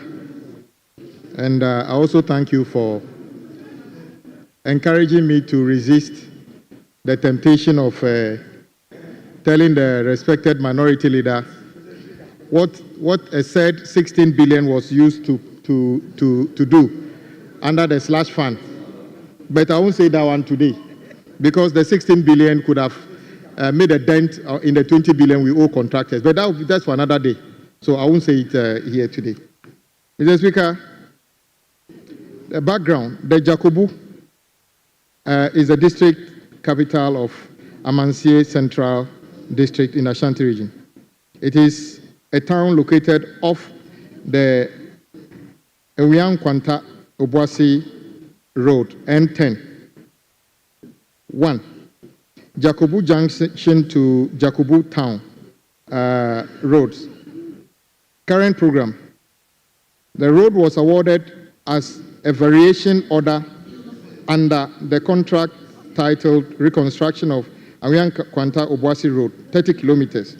Lot 7, variation order number 3, rehabilitation of Jakobu Junction to Jakobu Town, 8.3 kilometers, and Jakobu Town, 5.6 kilometers. The project commenced on the 19th of December 2019 for completion by 18th December 2023. The progress of work is 40% physical completion. The contractor is on site and work is progressing. The Department of Federal Road is also undertaking 11 projects in the district. Lucky you, my brother. 1. Upgrading to bituminous surfacing of Fiakuma Kente Federal Road, 10 kilometers. Bituminous surfacing of Fiakuma Ebuakwa Krobo, kilometer 0 to kilometer 10.2. Bituminous surfacing of Fiankuma, is that the case? Fiakuma, all right. Fiakuma Ebuakwa Krobo, kilometer 10.2 to 20.2. 4. Bituminous surfacing of Atia Mile 14 to Atia Junction, kilometer 0 to 6. Bituminous surfacing of Jakobu Ebuakwa Krobo Odaso, 7 kilometers. Bituminous surfacing of Hia Mile 14 to Atia Junction, kilometer 6 to kilometer 9.7.3. 7. Bituminous surfacing of Chuampiase Mile 15 to the length is 6 kilometers. Bituminous surfacing of Chuampiase Mile 15, that is kilometer 6 to kilometer 12. Upgrading of Fienkwanta to Krobo, 12.9 kilometers. The 10th one, rehabilitation of Mile 15, that is 32.8 kilometers. And then the last one, bituminous surfacing of Mile 15, Hu Fida Road, 9.5 kilometers. 1. Upgrading of and bituminous surfacing of Fienkwanta to Kente Road. Current program. The Project is titled Bituminous Surfacing of Fiankwanta Kentek Feeder Road, 10 kilometers. Works commenced on the 27th of August 2024 for completion by 26th of February 2026. Progress of work is estimated at 8.15 physical completion. The contractor is currently on site and work is progressing. 2. Bituminous surfacing of Fiankwanta to Abuakwa Krobo, 10.3 kilometers. And then bituminous surfacing of Fiankwanta to Abuakwa Krobo. Current program. The above project has commenced on the 6th of April 2020 and was expected to be completed on the 6th of April 2021. It has since elapsed. The contractor is currently not on site and works have since been terminated. Future program. Engineering design studies will be carried out by the end of the second quarter of 2025 to assess the appropriate intervention, after which consideration will be made in the 2026 budget for if funds become available. 4. Bituminous surfacing of Atia Mile 14. Current program. This project is entitled Upgrading of Atia Mile 14 Junction Feeder Road.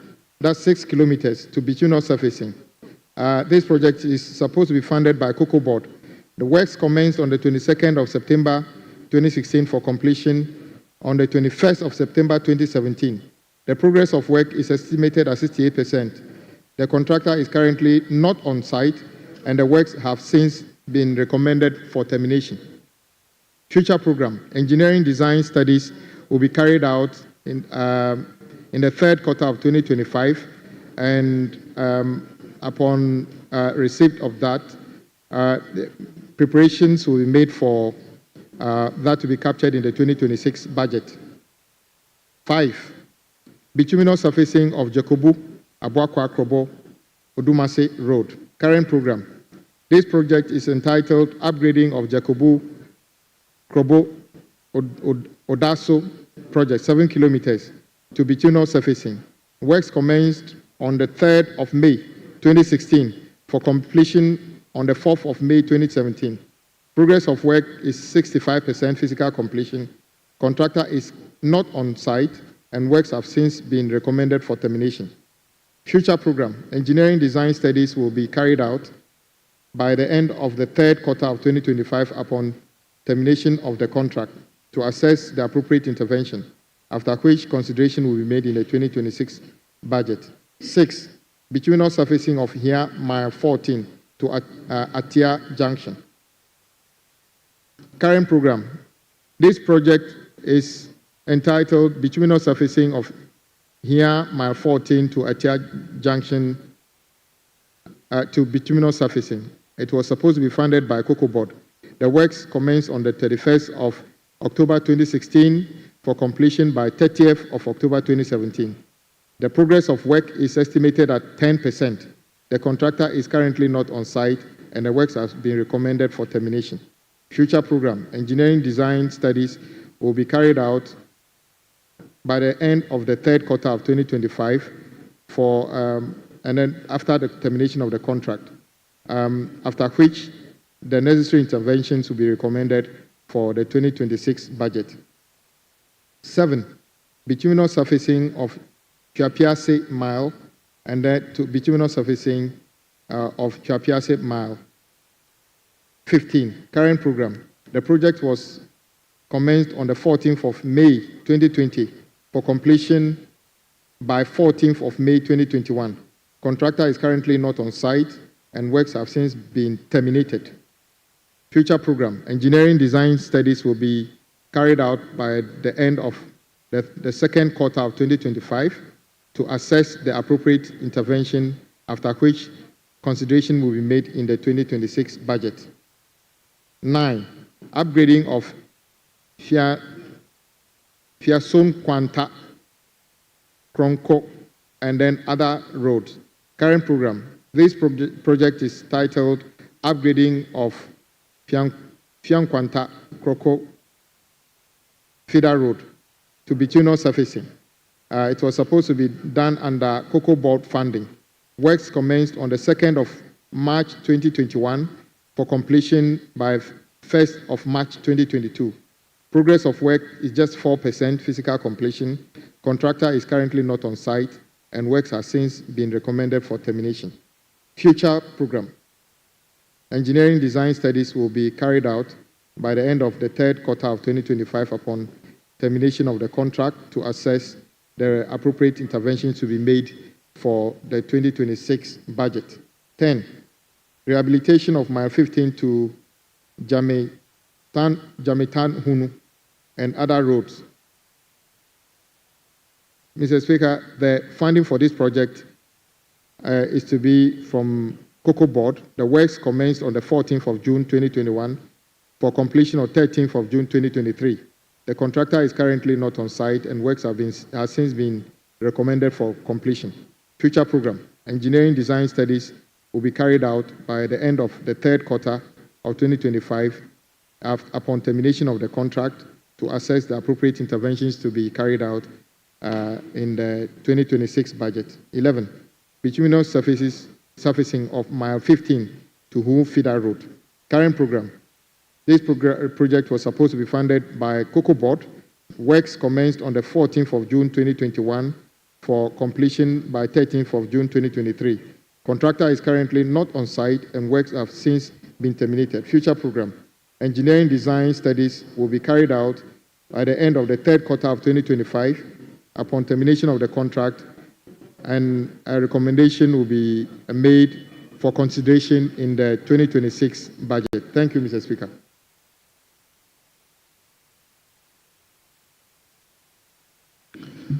Thank you, Honorable Minister.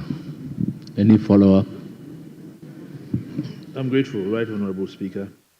Thank you, Honorable Minister, for the update. I realize that out of the 11 roads being constructed by feeder roads,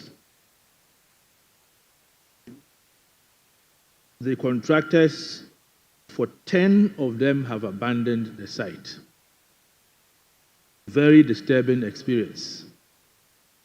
What is more disturbing is that some of these sites have been abandoned for over 6 good years. I think it is not good for us as a nation.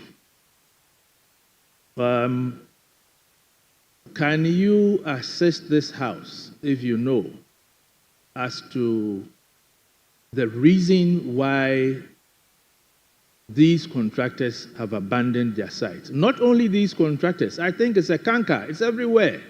You go everywhere in Ghana, road contracts have been awarded,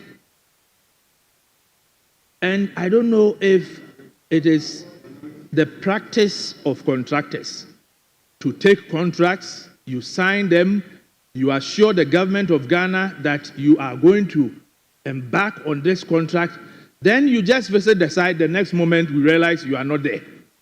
You don't go back to the site, you don't inform the government that I don't want your contract anymore, I cannot complete the contract, and you leave it like that in the books of the ministry.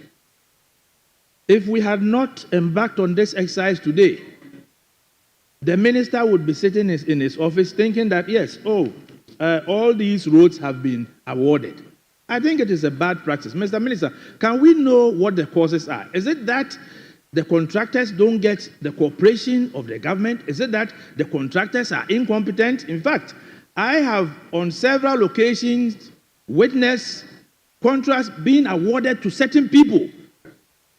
I think this practice has to be discontinued. We mean serious business. Honourable Member, what is your question? So my question is, what is the cause of this? Why is everybody, all these contractors within the Odotobri constituency, why are they abandoning the contracts? Out of 11 roads that have been awarded by the feeder roads, 10 of them have abandoned sites. Yes, Honourable Minister. Why are the projects abandoned by the contractors? Mr. Speaker, I must say that having 11 road contracts in one district is actually a record. And you were blessed. Once upon a time, you were very blessed. Unfortunately, that blessing has turned into a nightmare for you. And I can sympathize with you. There are various reasons why contractors are not on site. But primarily, it would have been the capacity of the contractor and the ability of the state to pay for it. That is a fact. But I agree with you. When somebody takes a project and does only 4% and leaves the site, does that not question whether we did proper due diligence before giving because 4%, all you would have done was clearing by the time you do 4%. So why did you abandon the project? But the answer is not far from the house here, Mr. Speaker. There's a reason almost all former road ministers and now me having the responsibility to answer more questions about road, because roads are pivotal to almost everything we do. So every colleague requires road. Even Greater Accra region is still crying for road.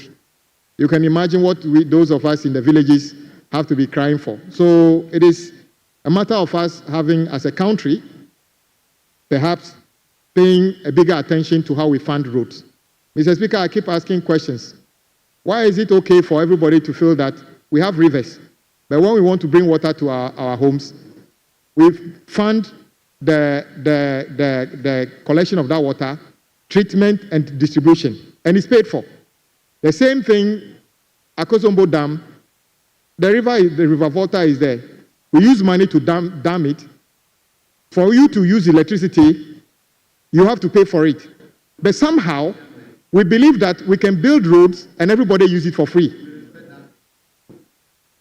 Is it not, it's something else. Meanwhile, it costs money to build roads as well. But for us to see water as an essential commodity that when you produce it, people pay to use it. When you produce electricity, people use to pay for it. But roads also cost money to build and maintain. So while, yes, I understand water is different. Road is different. But road is also something that you don't just build and leave it there. It costs money to build and maintain.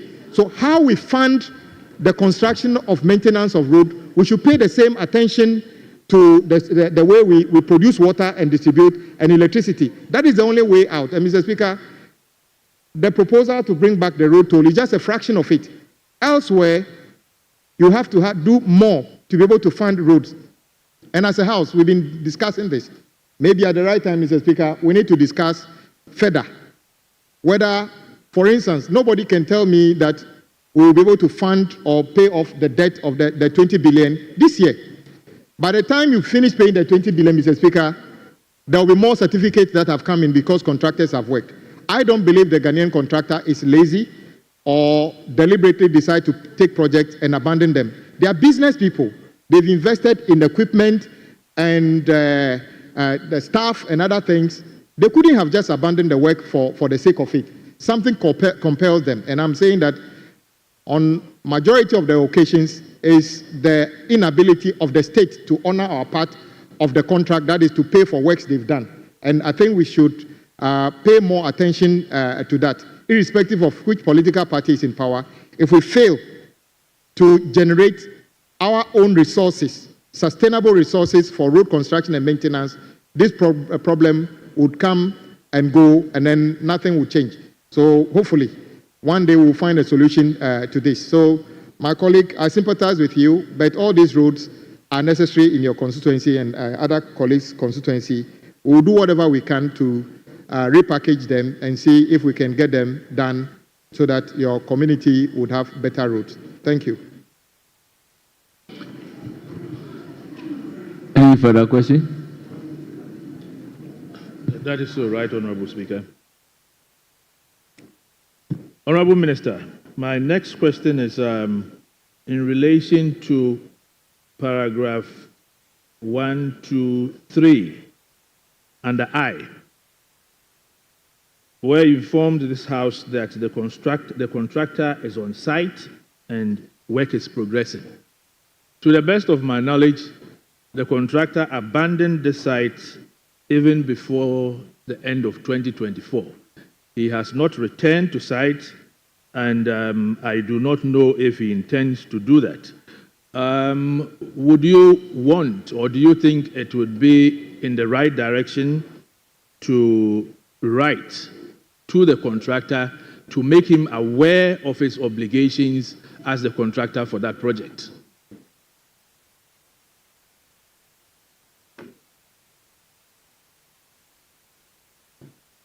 Mr. Speaker, yes, once a contractor mobilizes to site and is working, we can argue about the pace of the work, but they will tell you we have plant, equipment, and staff on site.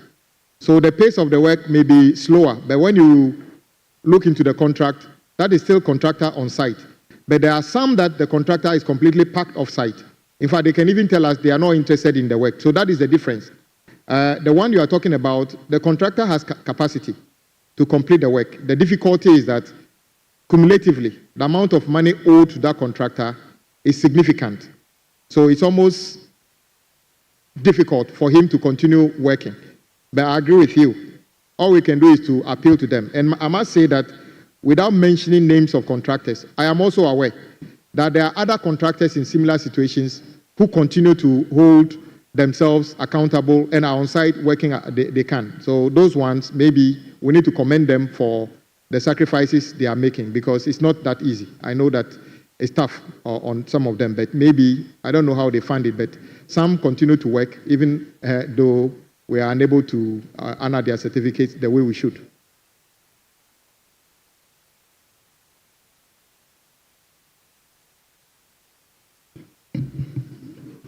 Contractors abandon projects in your constituency as well? But it's a constituency-specific question. On constituency-specific. Very well. For you. Thank you, Mr. Speaker. The contractors in respect of the road projects under question in Odotobri constituency, as the minister submitted, were those contractors perhaps paid their mobilization, and if they were, consistent with the assurance given by the minister that those roads will be reprogrammed for intervention possibly in 2026. Would roads? Thank you. Mr. Speaker, they are in two parts. Those under Cocoa Board, as we know, Cocoa Board, based on the IMF program under which we are currently, Cocoa Board is to offload all their road projects back to the Ministry of Roads. The question is, what happens to the certificates that they generated before offloading to Ministry of Road? It's something that the state need to take a look at, because it's 5 billion. Cocoa Board doesn't have 1 billion Ghana cedi today to even pay off what they owe. So it's a discussion that the government will need to have, even before we start talking about how to repackage those projects for continuation. So it's going to take a bit of time, but eventually we'll do it. I agree with you. Fortunately for those contractors, some were paid mobilization by Cocoa Board. GOG hardly pays compensation. If somebody takes compensation and then doesn't do the work, that one is straightforward. You need to give a refund. The remedies will be in the contract itself. I'm not in a position to tell exactly what happens to those contractors. But I know if you take money for work which you haven't carried out, that one shouldn't be rocket science. You will have to refund the money according to what the contract says you have to do at the time of signing of the contract.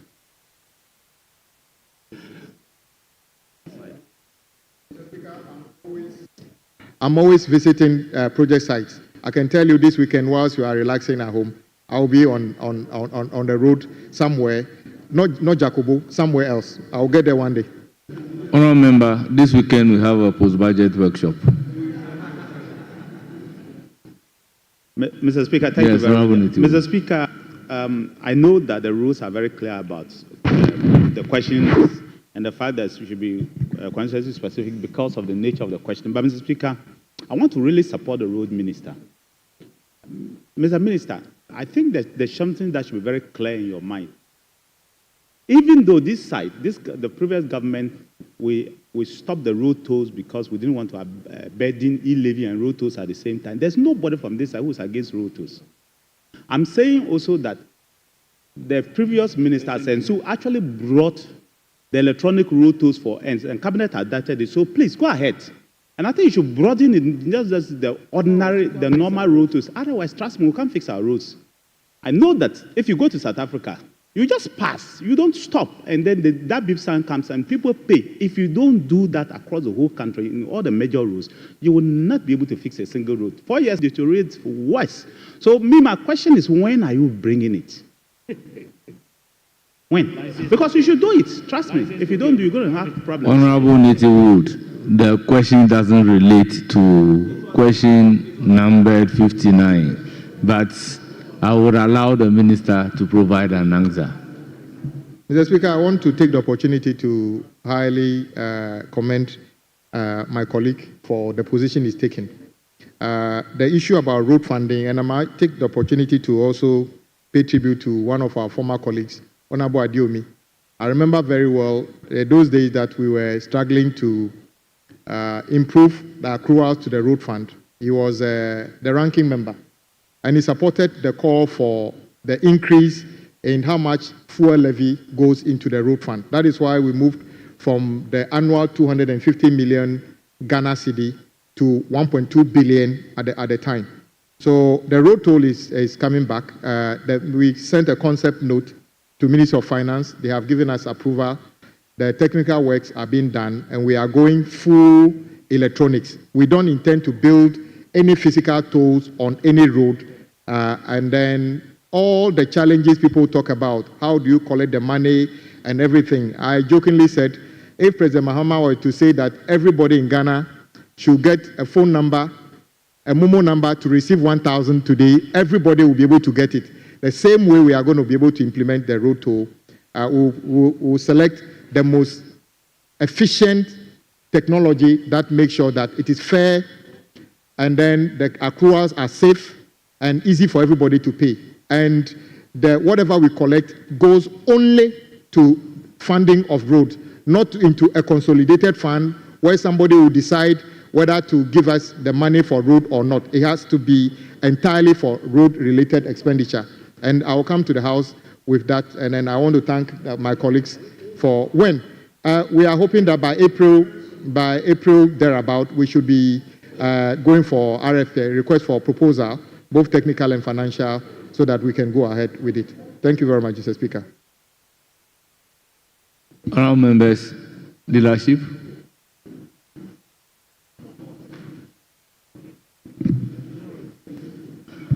Honourable members, we have come to the end of question time.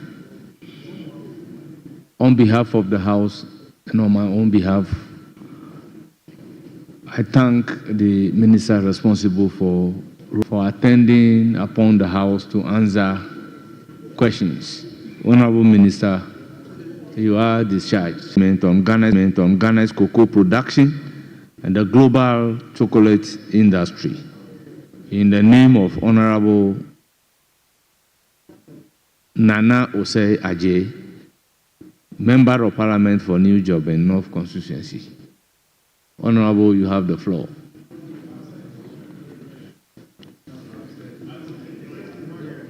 Honourable members, in his absence, we also have a statement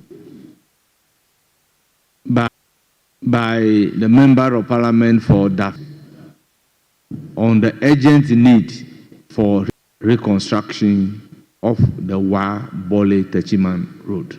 Honourable Member, you have the floor. Thank you, Mr. Speaker, for the opportunity. Mr. Speaker, thank you for the opportunity to make this statement in an effort to bring urgent of the Wa-Bole-Bamboit's implications on commuters, particularly the good people of the Upper West and Savannah regions.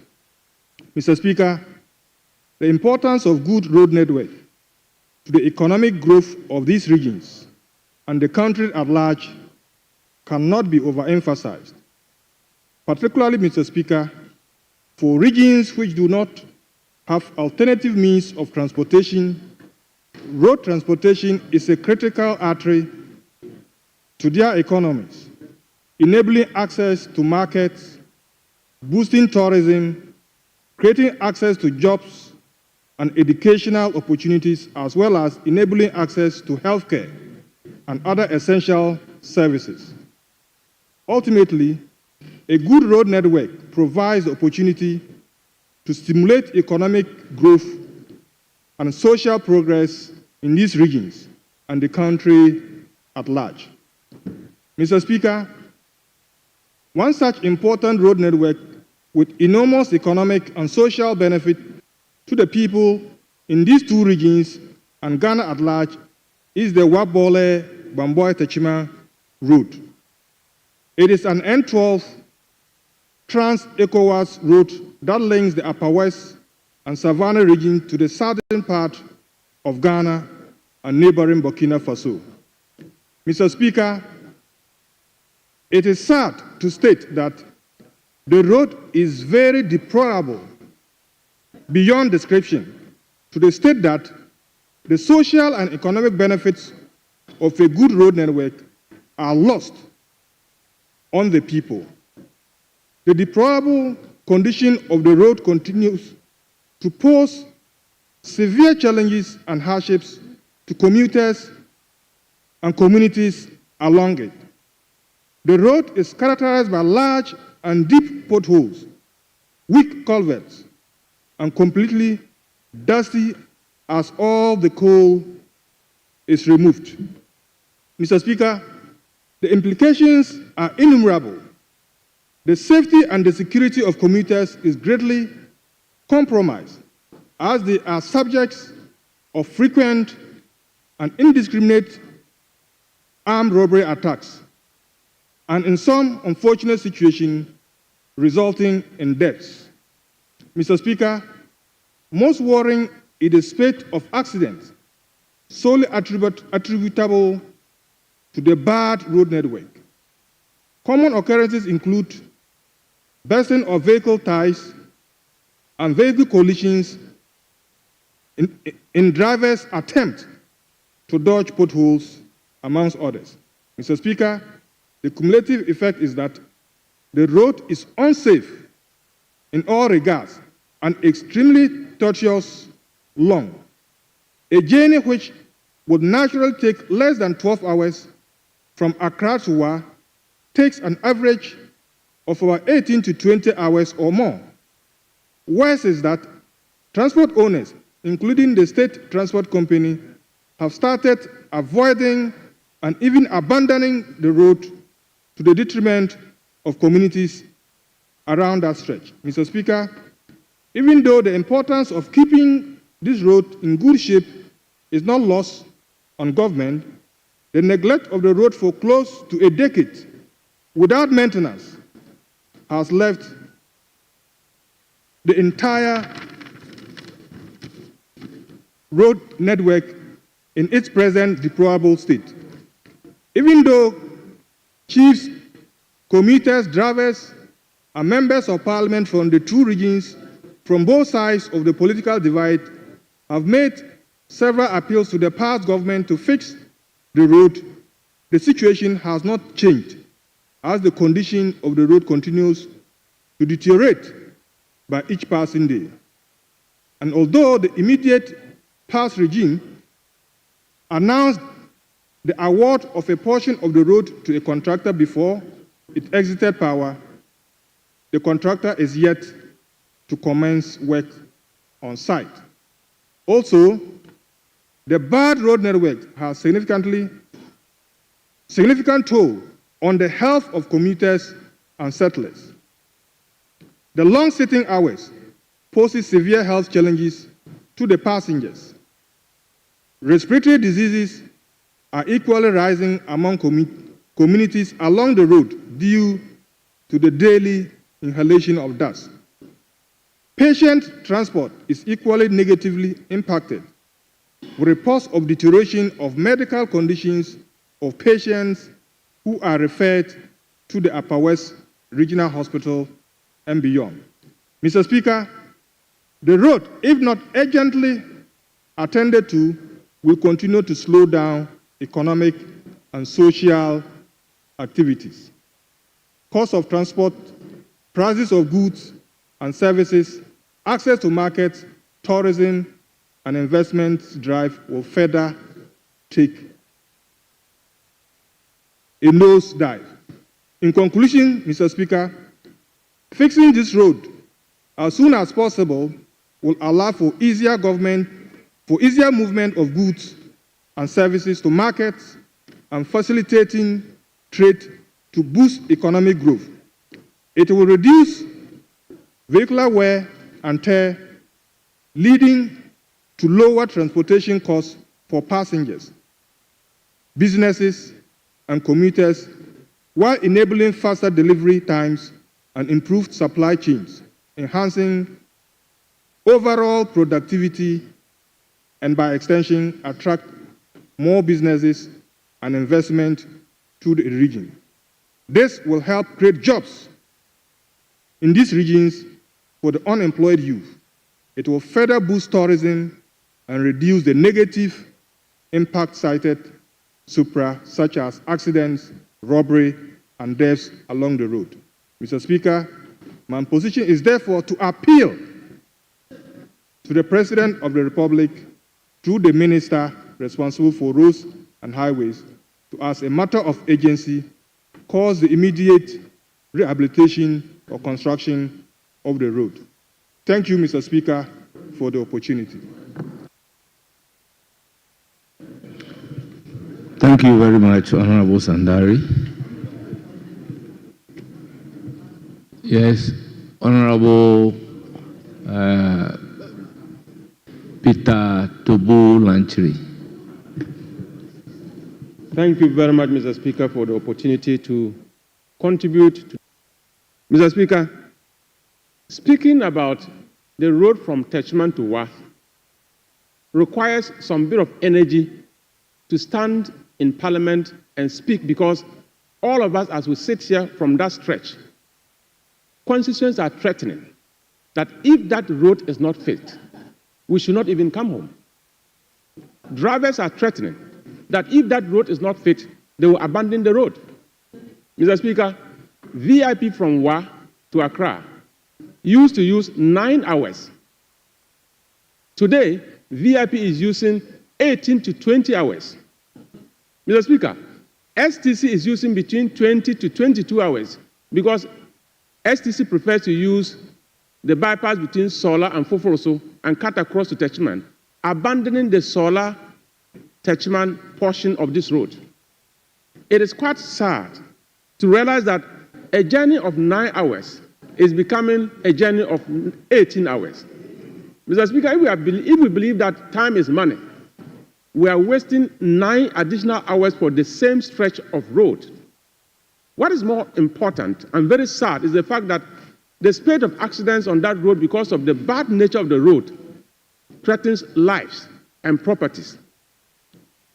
I am happy to announce, Mr. Speaker, that as we cry about armed robbery on that road, because of the bad nature of the road, His Excellency President John Dramani Mahama has infused some fresh energy into the Ghana Police Service by appointing a new Inspector General of Police. And we'll call upon him as well that before the road is fixed, government should endeavor to ensure that patrols on that road is maintained at a very high level so that security can be guaranteed. Mr. Speaker, in conclusion, briefly, this is a road that passes through a former Prime Minister Buzia from Wenchi.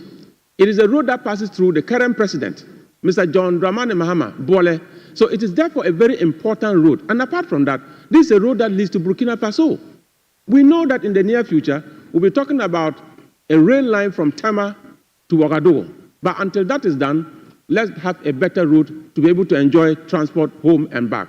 I'm so grateful, Mr. Speaker, for the opportunity. Thank you. Thank you. Honorable Dominic Nitiwul. Thank you, Mr. Speaker. Let me support my colleague who brought the attention of the country and the House. And I'm happy that the road minister is here to listen to the statement by my colleague. Mr. Speaker, the bad nature of this road was highlighted in the last quarter of 2024. Is the reason the government had to hardly look for resources and got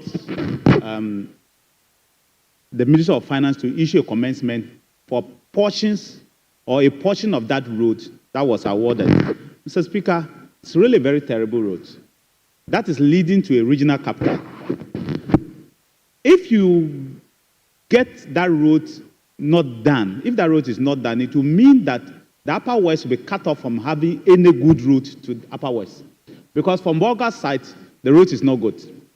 And from Wenchi's side, if the road is not good, and we don't have any other alternate route, it means the entire region does not have any motorable route to that region. We're not even talking of roads within the region, but the main road to the region. That's how bad it is. And so I'm happy that the road minister is here. The road minister, I believe that you should take judicial notice of, or take serious notice of the plea of the member and see what you can do to ensure that at least the road is motorable. When this matter came up in cabinet and we're discussing, some of us were of the view that we should even quickly go there and do spot improvement to at least allow it to be motorable for some time. But then we're told that it is so bad that if you want to even do spot improvement, it won't help. And so it needs real construction. And so I think all of us, the whole country needs to support them. You cannot have a situation where a whole region cannot have an access route, a third route to the region in 21st century Ghana. I think it's wrong. And so I will support the member and say that if you are going to have a situation where people cannot move, when there are security issues, we have a whole barracks there, they cannot move properly. When the police cannot move properly, when people who are traveling cannot move properly because the roads are bad, it doesn't speak well of us. And where still, it is at the border where terrorism threats are coming towards us. And these are places that we should find a way of ensuring that the place is good so that we can reinforce if there is a problem. We cannot have a situation where Upper East and Upper West, we have bad roads. It's something that the country should not should really look at for as a second option. And for the Wenchi through Bole, Sola to Wa, having the sort of road that they have had, I've used that road several times, Mr. Speaker. Even with your 4x4 car, you are going to suffer. I can imagine the market women who are using this road just to make ends meet. That they are not using 4x4 Land Cruisers, they are not using Nizam Patrols, they are not using modern day cars, and they are using the old cars that our people use. I can imagine how they suffer. I can imagine people sitting 10 hours to move on a road that could have used 2 hours. I can imagine if people are referred, and for some reason they do not have money to get onto the aircraft, or maybe the aircraft is not coming that day because it does not come regularly, and you have then to move to Kumasi or Accra. I can imagine that pregnant woman has to move with this type of road. We are going to kill the person. So, road minister, I think that you should pay attention to this road and look at how you'll be able to ensure that at least it made motorable. There are many difficulties that you are going to face. That is true, especially with roads. But I also think that there are some roads that you should prioritize, and this should be one of them. That make them a priority and ensure that within this year, you begin to at least allow the people to enjoy some good roads. Otherwise, it will be sad to have a situation whereby the entire region does not have any motorable road that you can move to. It's not a very good thing. I want to thank the maker of the statement for bringing it to our attention. As I said, the nature of the road came, especially in the last quarter when the rains destroyed most of the parts of the roads. And it's not just only the one leading to Y7, even out of Y, the rains destroyed a lot of it. And if we allow rainy season to come again, then the roads even get worse. So if we can do something before the rain starts to come, then it will be good for all of us as a country. So with this, I want to support the call of the member that we should prioritize these roads as one of the first roads that the road minister will deal with, even though all of us have roads in our constituency that are not complete. But I still want to support the make of the statement and say that we need to do this for the sake of all of us as a country. I thank you, Mr. Speaker. Yeah, thank you very much. Yes, honorable member. You have the floor. Thank you, Mr. Speaker, for the opportunity to comment on the statement ably made by the Member of Parliament for Dafiame Buse Issa. As an MP from the Upper West region, I think he's done a good job for all of us. It's been a challenge for all of us, and we are all facing the threats. At the point, they think that our constituents think that we are not doing enough to get this route constructed. And I want to thank my colleagues that have also commented on the statement, particularly the former Minister for Defense, for siding with us and then indicating the need for the minister to take agent action. To probably a few illustrations will demonstrate the challenge. If you are leaving Accra with the state transport at 4 o'clock going to work, the earliest time you can get to work is 2 p.m. the next day. And the state transport will get to Tachima. Instead of going straight to Wenchi, Bamboy, and continuing, it will divert straight to Kintampo, then up to Fofolso, and come back to Damango, to Sola, before you can go to Wa, a regional capital.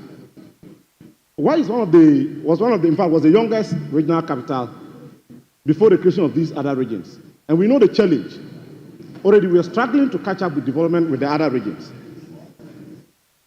Added with this challenge now, I don't think the people of the Upper West and then the communities and constituencies along that route deserve this treatment. In fact, on one occasion, I said that if we cannot work on the road, then let's clarify, let's take off the bitumen so that we have a rough road and the people can move easily. The implications are so many, economic, especially on the tourism potential of the region. I will make an illustration. The Continental Body for Credit Union was due to hold a program in the Upper West region because Drapa, which is the birthplace of credit unions in Africa, they were celebrating the 70th birthday. So this program was going to host 34 African countries, 4 European countries, and the US, participants from all these countries. And they had chosen Drapa because that was the birthplace of the credit unions in Africa to host this program. The organizers went by flight from Accra to Wa and then got to Drapa. They inspected Royal Cozy Hotel, they popularly called Dubai, Drapa Dubai. They were very satisfied with the conditions there. But they decided to come through road to Kumasi to pay a courtesy call on the Asantehene. For 12 hours. It took them 12 hours from Wa to Kumasi. The program was going to host 2,000 members.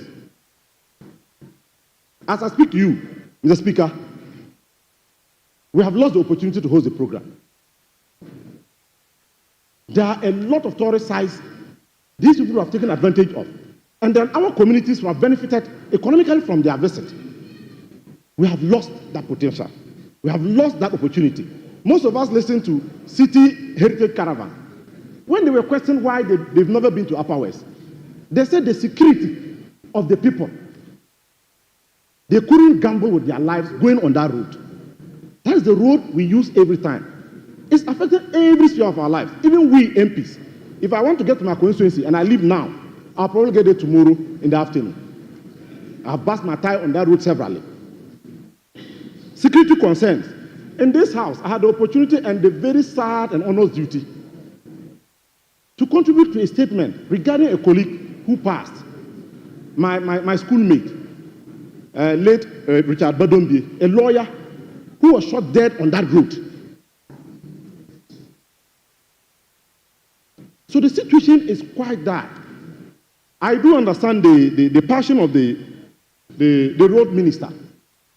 And I think the road minister, you can do something to salvage the situation. And I tell you, you'll be writing your name in history if you are able to do something about that road. It's so terrible. It's not anything to talk about. We don't have to make such requests demands and petitions for that road to be worked on. That road links to Burkina, several regions, and several constituencies. Imagine someone who has to go to probably Sola or before Sola. He has to go by STC. STC is going to cut off Bole. He won't get a chance. He has to get another means to get to Bole or Sola. So, Honorable Minister, we are pleading with you. We know, we are aware of the efforts. I do remember when the former president went to Wa, he told the one that he was going to do that road as a parting gift for the people of Upper West. Our understanding is that some awards have been made. The reality is that there's nothing happening on that road. There's nothing happening on the road. So we are making this special plea today on behalf of the good people of the Upper West region and all the constituencies, Bole, Solatona, Calabar, up to Wenchi, that please do something about our roads. We are confident that you can do something and you do something about it. Thank you very much. Honorable Matthew Nyindam. Thank you, Right Honorable Speaker, once again for... Honorable members, we agree to take 2-2. For giving me the opportunity to also contribute to support my good friend who ably made these statements. Mr. Speaker, it is an undeniable fact that if that road is constructed, the economic benefits are enormous. It will open up the Upper West region, link the Brown and Hartford region those days, and Mr. Speaker, traveling will be much easier. Mr. Speaker, I'm surprised to even hear from my friend who just spoke that now it is not even possible to travel from Techimai through Wenchi to Upper West region. You have to drive to Kintampo Road to Fofoso, link this way. Mr. Speaker, I'm happy the road minister is here. Even traveling from Techimai through Wenchi to Wa is hours. Even if you are using a round cruiser, by the time you get to Wa, you'll be too exhausted. We all have bad roads, just like the defense minister has said, just like the minister of roads has retreated on this floor. But some problems are bigger than others. It's of late that African world, or I think a passion, they fly from Accra here to Upper West region. But how many people have the ability, Mr. Speaker, to use this? It's not possible. So we all want to urge the road minister, as soon as practicable, to listen to the call of the maker of the statements. And there are so many constituencies on that road. And I'm sure that if it's done, it's going to help. Obviously, armed robbers are also strategic.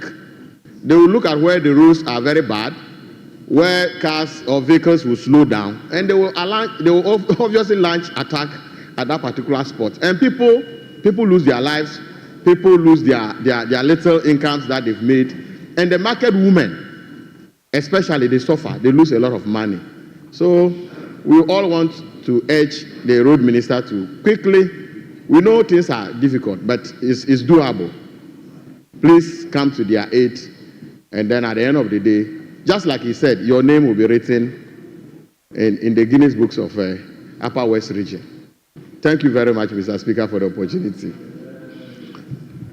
Thank you, Honorable Nyindam. Honorable Minister for Rules. Honorable Minister for Rules, any comment? Mr. Speaker, I thank you for the opportunity to comment on the statement made by my colleague, Dr. Sandari. Mr. Speaker, I traveled the country extensively. The last time I did that was during the 2024 election. Mr. Speaker, it's true that you could get to parts of the country and you wonder whether that is still within the boundaries of Ghana, and whether the people living in those areas also feel they are benefiting from the efforts of the country. I agree with Honorable Nyindam that some problems, we have a lot of problems, but some are bigger. The particular route my colleague is talking about, we refer to in some circles as the Western Corridor Route, because it comes right from Melubo to Hamile. Very strategic, because if you consider the fact that when you are getting to the south, that is a route, if you are coming from Hamile, easily you can go to Takrady. So if you were to be talking about agriculture, and indeed, we know that some part of agricultural produce from Côte d'Ivoire can easily come through at the middle somewhere and come down. And there are mining potentials of our country along that route. So that is, it's not a mistake that even the Western Corridor Road, railway, is supposed to be tailored along the same route. Mr. Speaker, the horror stories on driving on that road, you should only try it and you see that it is something we should have done like yesterday. Mr. Speaker, the total length of that road from maybe Elubo to Hamile will be slightly over 670 kilometers. And on average, without even dualizing it, if we were to just do double surfacing and other things at roughly $1 million per kilometer, if you were to add interchanges and others, it could be easily more than $1.2 billion.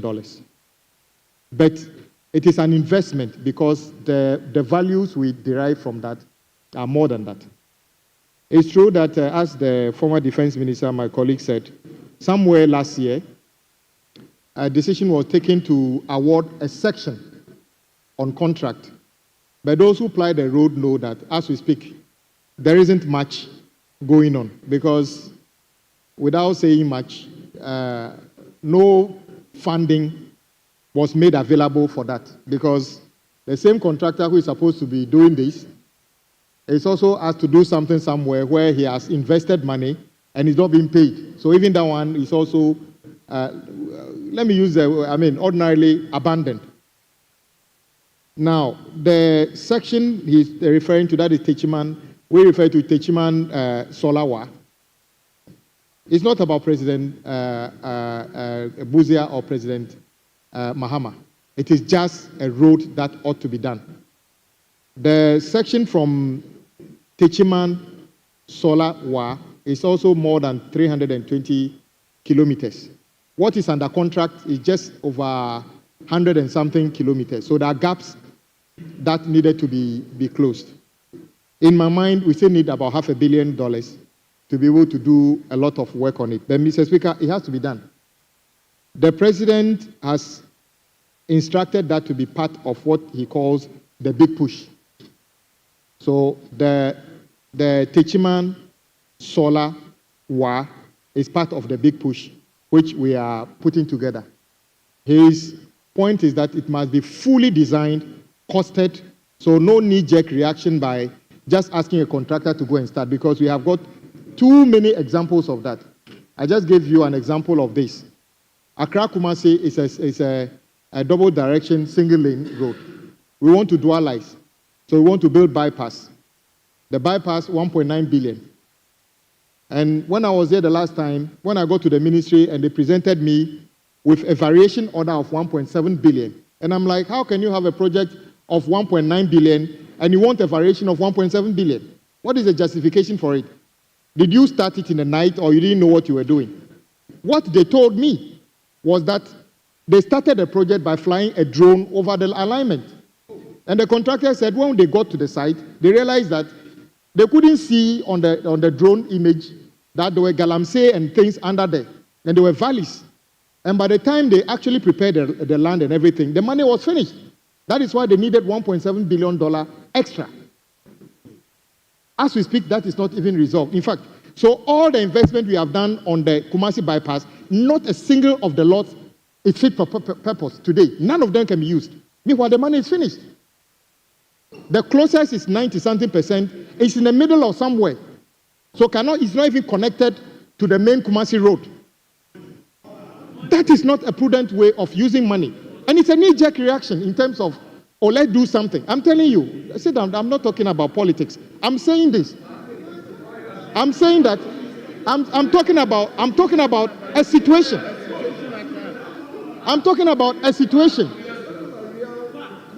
I'm talking about a situation where in the quest of addressing a situation, in the quest to address a need, the need is to dualize Accra Kumasi. But in the process, it must still be done properly. Because today, all the 7 projects that have been awarded, not a single one of them is usable.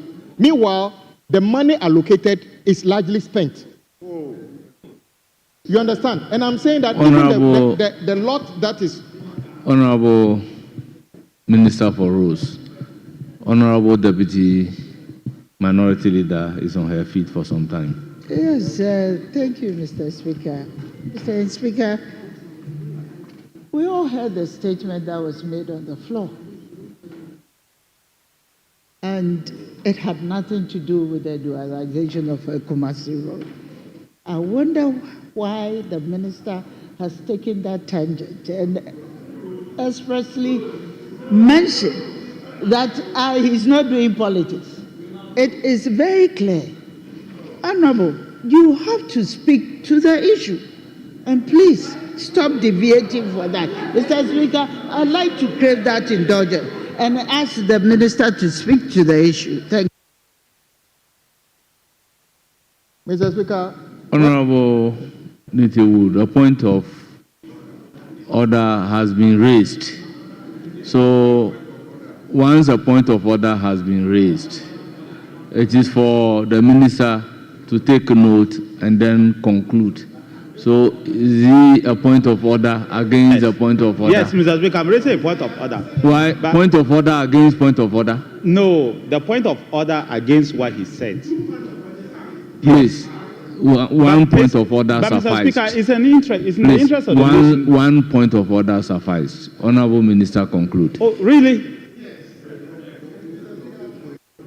In fact, my colleague, the respected Deputy Minority Leader, asked what is the nexus. I'm saying 90% of the problem of road in this country is about money. So the way we apply the scarce resources we have is critical.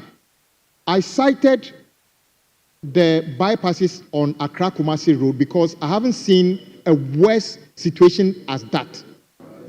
A worse situation in the sense that when you want to address a situation and in your lack of preparation, you have to spend that way. And at the end of the day, after spending the money, not a single section of the bypass is fit for purpose. You said it's not what? What does he say wrong? What I mean, is it unless you don't understand it?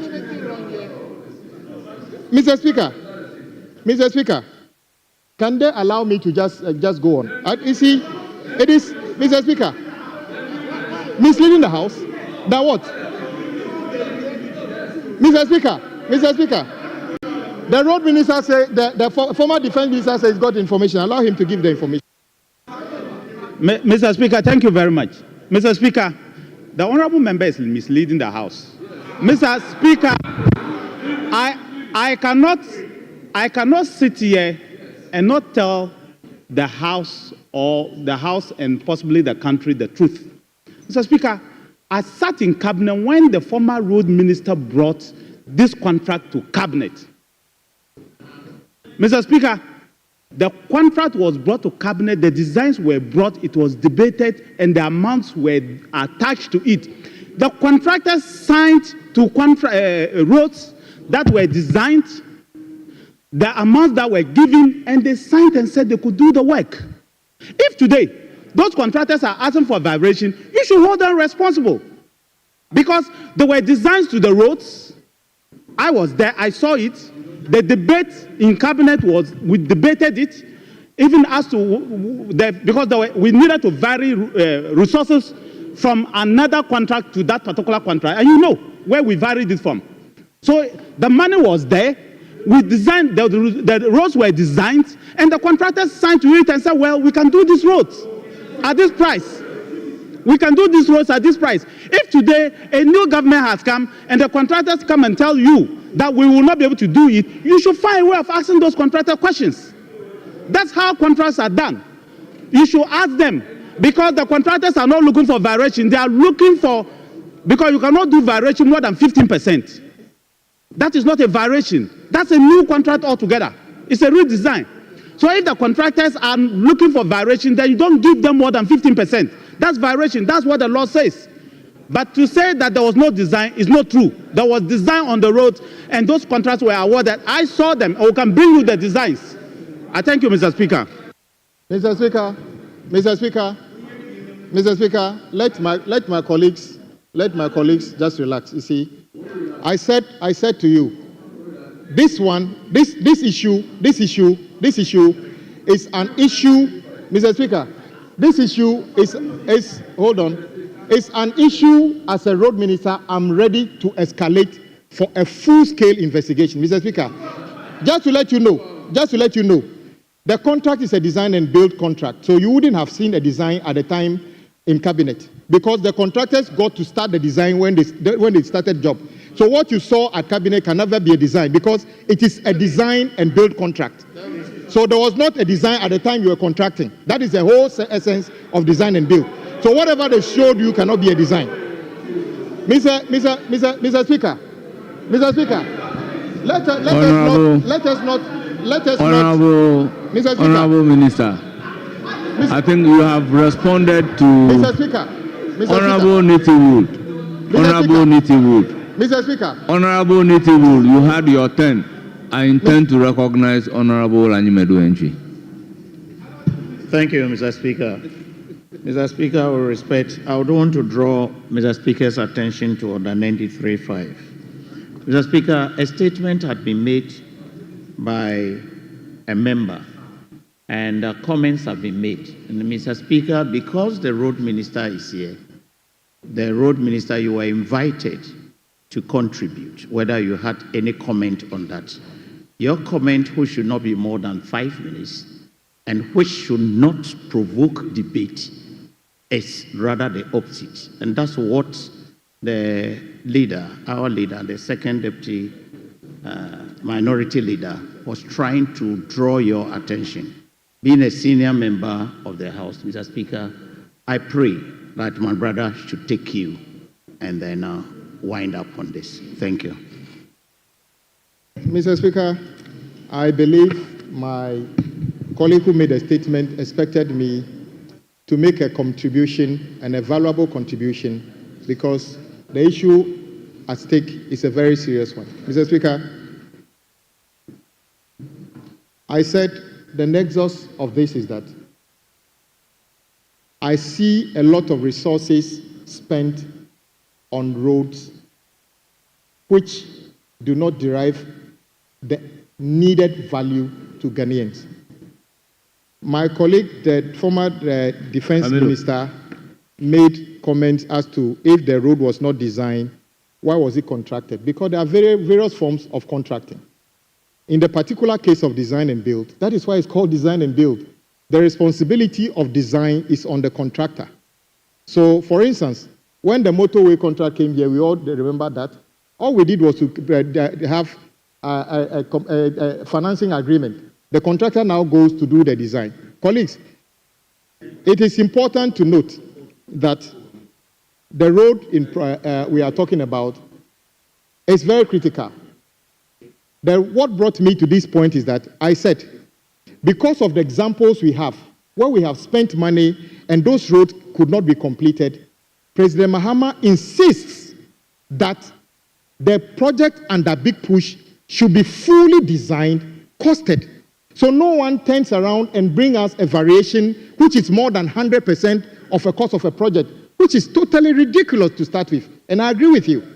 How do you award a project for 1.9 billion and then have a 1.7 billion variation to it?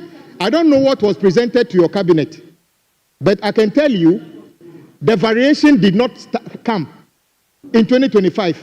The variations were prepared for your government to approve. They didn't. In fact, the easiest thing I could have done is that let us hold those contractors to the contracts they have awarded, they have signed. In fact, they will tell you, I told them in meetings that you signed up to do this project at a particular price. Why are you bringing variation, sometimes more than 100%?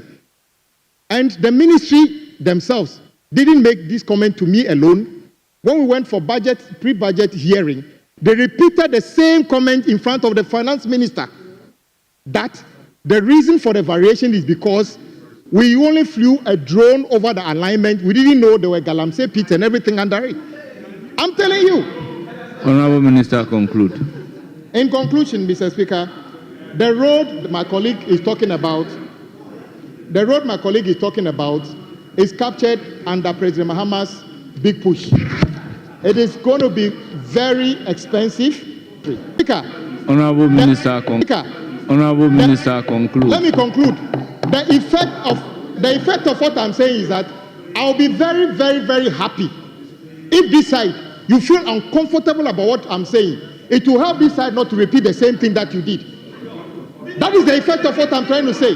Because if today, a colleague have got 11 projects in his constituency, and all of them have been abandoned. Meanwhile, we have spent almost 1.9 billion on a project which is not useful. And you tell me that it is not necessary to talk about it. I will talk about it.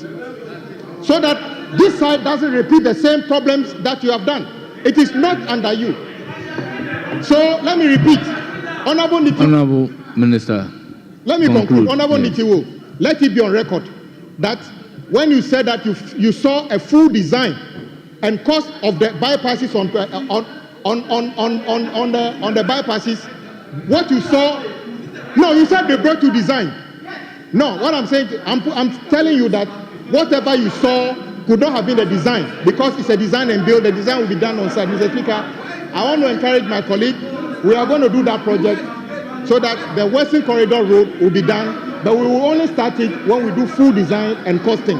And if that is the case, Mr. Speaker, I will never come to this house and say anything which is not truthful. Thank you for the opportunity. Thank you, Honorable Minister. Honorable members, there is another statement standing in the name of Kwame Anyimedu Entry, Member of Parliament for Asante Akim Central, on the death and destruction of houses, shops, and other property caused by the fire outbreak and explosions at Odumasi Asante Akim Central. Speaker, on this, I've been trying to catch your eye. Speaker, if for nothing at all, very well. I am in leadership. No, I was reading this particular statement, so I couldn't yes, see but you. Speaker, I stood up 4 times. I stood up 4 times. I stood up 4 times. And the practice in this house has been that anytime any person in the front back gets up, at least you listen to them. You listen to us. If it's the case that you won't listen to me, fine. But at least I'm in leadership. I'm in leadership. And you grant me that deference, but at least listening to me.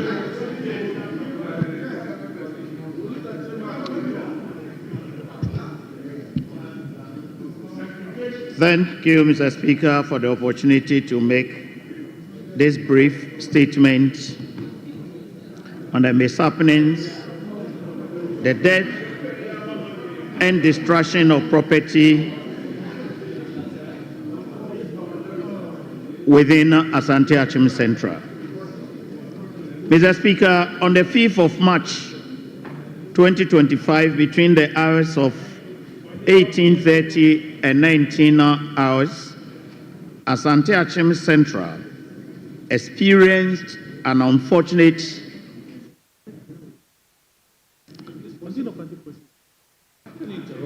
Please.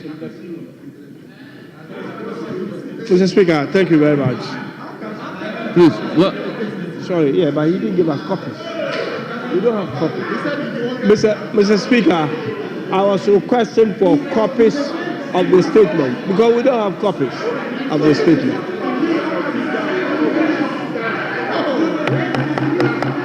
So if you can furnish us with copies of his statement, please. Honourable members, order. Honourable members, resume your seats.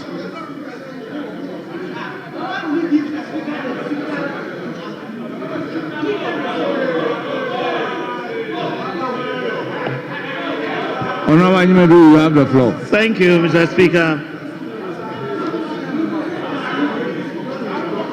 On the 5th of March 2025, between the hours of 18:30 and 19, Asante Achem Central experienced an unfortunate fire outbreak and explosions that were close to what had happened at Apiate on the 20th of January 2022. Mr. Speaker, the cause of the fire started with lightning and thunderstorm. The lightning struck a shop at Odumasi Zongo and caught fire. There were other shops that were adjoined to this particular shop, and the fire extended to these other shops. Unfortunately, there were in these shops the presence of high pressure vessels and other high combustibles. The fire burned rapidly as the high combustibles exploded rapidly to the nearby houses. And since the houses contained high pressure vessels, it resulted to adding to the flames that had engulfed in the town. Mr. Speaker, a good Samaritan invited the Ghana National Fire Service, which is sited about 300 meters from the place of the disaster. The Ghana National Fire Service was there on time at exactly 19:08 hours and were preparing to mount a fight of the fire when a young man benevolently informed the fire service personnel to reverse the vehicle to safety.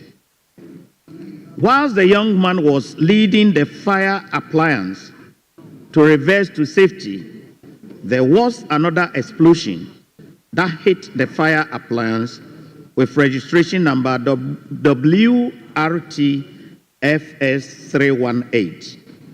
In the process, the innocent young man was hit by the explosion and was dismembered. He was rushed to the hospital but died that evening at the hospital. The vehicle of the Ghana National Fire Service was severely damaged and 5 personnel, including the pump operator, were severely injured. The crew of the Ghana National Fire Service were therefore overpowered by the events and quickly invited personnel of the other colleagues from Ejiso to fight the fire. 3 lives were lost on that day. Vincent Opoku, aged 18, died at the Asante Achem Government Hospital. Florence Boachi, aged 58, also lost her life, and Akwasi Minta, aged 25, also lost his life. His charred body was found next to the burnt shops thereafter. A 4th person named Rabiu Suleiman, aged 18, was also hit by the explosion and rushed to the Agogo Presbyterian Hospital, and was later transferred to the Komfo-Anokye Teaching Hospital, who died also on the 10th of March 2025. Mr. Speaker, 11 in all, including the 5 firefighters, were severely injured. About 30 domestic, institutional, and commercial buildings, as well as other properties, were totally or partially destroyed. Some of the injured persons are in critical condition at Komfo Anokye Teaching Hospital. Now, Speaker, we are grateful to the Ashanti Regional Minister, the Ashanti North Regional Police Commander, the Regional EPA, Environmental Protection Agency, and Minerals Commission, as well as the national security and major stakeholders who have visited the scene and helped investigate and sympathize with the affected. Mr. Speaker, the shop owners that had the explosives were invited by the police and investigations are ongoing. I believe the law will take its course. Mr. Speaker, the firefighters are also receiving medical attention at various hospitals. Mr. Speaker, I now call on government, members of the public, philanthropists, and organizations to turn to Asante Achim Central and assist the affected people at Odumasi. It is my prayer that the law enforcement agencies would investigate and recommend the handling of explosives within Odumasi, Asante Achim in general, that's the constituency, as well as the rest of the country, to prevent future occurrence of this unfortunate incident. May the souls of the innocent that have departed rest in perfect peace. Thank you, Mr. Speaker. Thank you, Honourable Member for Asante Akim. Yes, Honourable Zanato. Thank you, Right Honourable Speaker. It's Zanato. And I would like to thank you for the opportunity to contribute to the statement made by our colleague. The incidence of fires occurring in our communities across our constituencies and markets is becoming all too common. And Mr. Speaker, it's starting to cause great concern to all of us, especially given the level of damage, the death toll, and the effect on livelihoods to our constituents. I would like to take the opportunity to offer my condolences to the families of the bereaved, as well as wish a speedy recovery to the personnel and other persons who played their role in bringing the fire under control. Mr. Speaker, there is a need for urgent retooling of the Ghana National Fire Service. Time and again, when they come before the Committee on Defense and Interior, the budgets that they require in order to be able to fulfill their mandate and protect our citizens and properties is never up to the level that is required. And time and again, they face problems even accessing some of the places where there are fires, because certain rules and regulations are not adhered to when it comes to the building of certain structures. Mr. Speaker, the illegal electricity connections that are also made are key to what is happening in our various markets, as well as the fact that sometimes the fire hydrants are not accessible to the Ghana National Fire Service. Mr. Speaker, if we are to see indeed a change in the trend that we keep seeing, then there has to be an all-of-government and all-of-sector approach to how these issues are approached. I do add my voice to the maker of this statement with regards to what has to be done as a matter of urgency to actually curb this incident of fires. Mr. Speaker, in 2020, there was a similar incident that happened in my constituency in the Novotel market, after which promises were made for this market to be reconstructed. As we speak today, Mr. Speaker, this market has still not been reconstructed. The most recent incident of a market under fire was with the Kantamanto market, and we've seen what happened, the level of destruction. Mr. Speaker, this has to be looked at. All our markets have to be made really friendly to those there. There have to be regular fire drills. People in communities must know what to do when there's a fire. There have to be compulsory installation of fire extinguishers. Even here in Parliament, Mr. Speaker, we don't know the fire drills because we are not taken through them. We are not clear on what the exit strategy should be in the case of an emergency. Mr. Speaker, as a nation, we need to take it more seriously what to do in the event of these occurrences. It's all well and good not to put the systems in place until something goes wrong. until people die, until people's lives are damaged, people are injured, and we keep coming back to the floor and lamenting about these issues, but we're not addressing them. And I really appeal to our Minister for the Interior to really take a close look at what is being done in terms of supporting the Ghana National Fire Service and local government with regards to what happens at the level of the Assembly, so that they are empowered to do what is right and not to take some kind of favoritism approaches to who is going to be asked to abide by the law and who is allowed to get away with infringing on the rules and regulations regarding building and access. And so, Mr. Speaker, I hope that given the tragedy of what is being brought on the floor today, we shall use this as a springboard to do what is right across the country, to provide more security in terms of prevention of fires and how we address these emergencies in our various communities. Thank you very much, Mr. Speaker. Thank you, Mr. Speaker. I rise to support the statement and to commend the maker of the statement, the Honourable Member for Asante Achim Central, a very respected Member of Parliament, and to join my colleagues in extending sincere condolences and sympathies to the families of the lives that have sadly been lost through this tragic incident, and also to signal our sympathies for the speedy recovery of the personnel of the National Fire Service, as well as some residents of Odumase who are currently recovering at the various hospitals. Mr. Speaker, with this statement, we understand that the 5th of March was a sad day for Odumase, and indeed a sad day for Ghana. The nature and the scale of disaster is one that cannot be overemphasized. We have seen similar scale of disaster of this nature in this country. We saw one happening at Apiati so sadly in 2022, where lives were lost. About 17 lives were lost in that instance.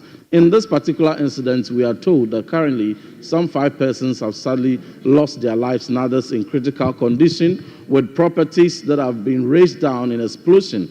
But the properties and stores may be reconstructed, but the lives lost cannot be recovered. So it's important that as this is brought to the fore, we follow up keenly, lessons drawn from it, scaled up across the country to be on the preventive side to ensure that the storage and sale of explosives are enforced, the regulations of this enterprise is well enforced across the country, and we do not wait for another incident of this nature to reoccur. But Ghana has demonstrated, Mr. Speaker, to be a state of empathy, a state that sympathizes with its citizens whenever such incidents occur.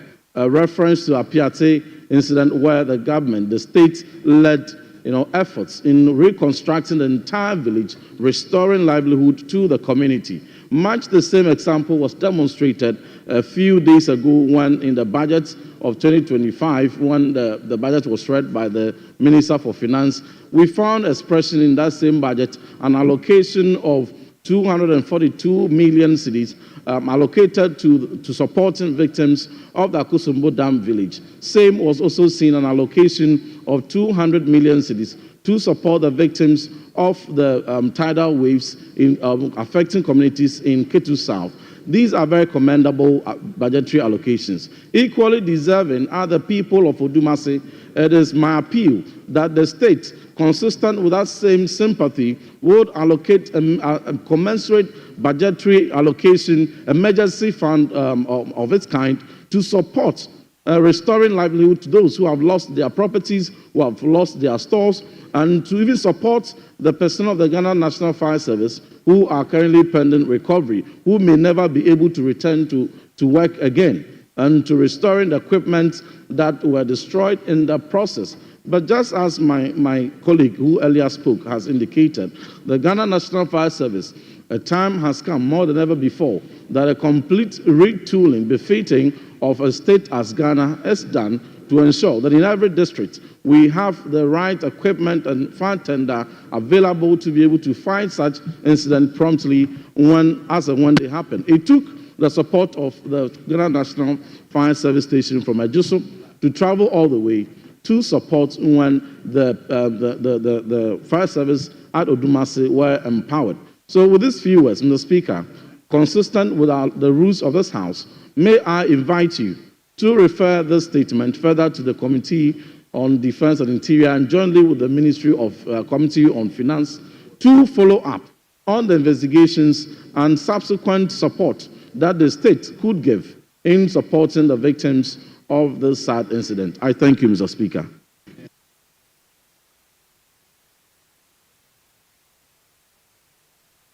Honorable Member. Thank you very much, Mr. Speaker, for the opportunity to contribute to this particular statement.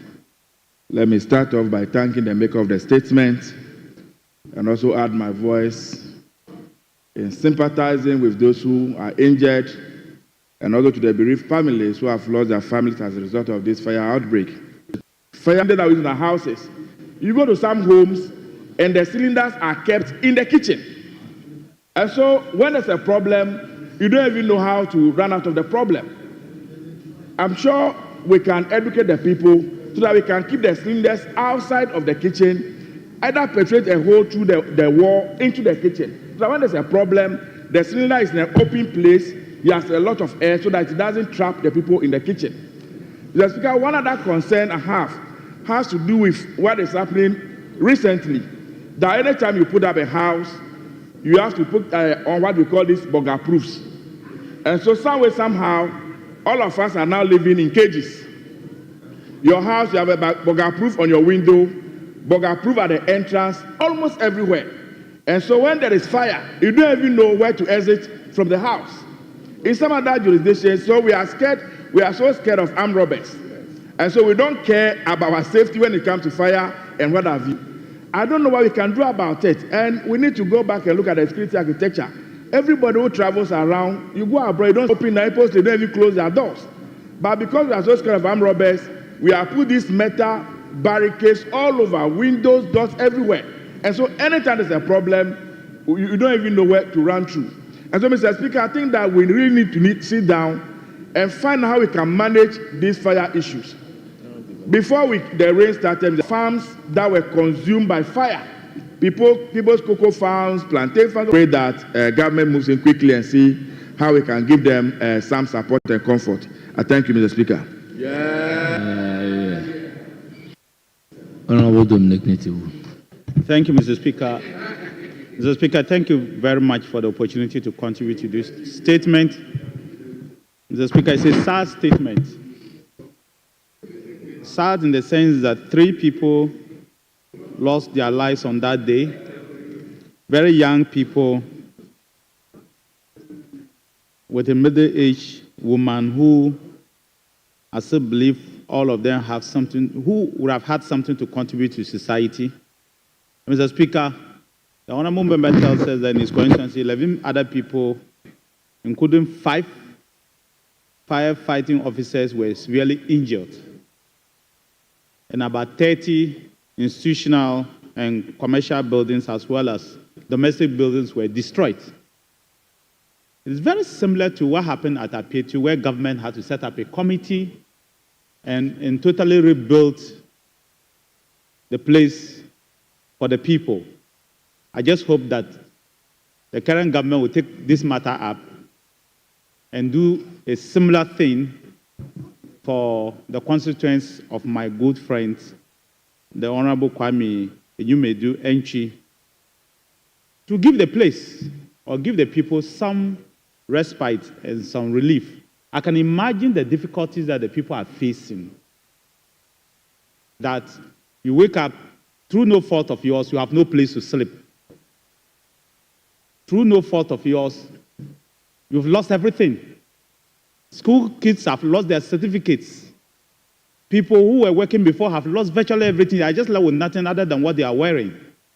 And Mr. Speaker, if you have gone through such a traumatic situation, then you would understand that it is very traumatic.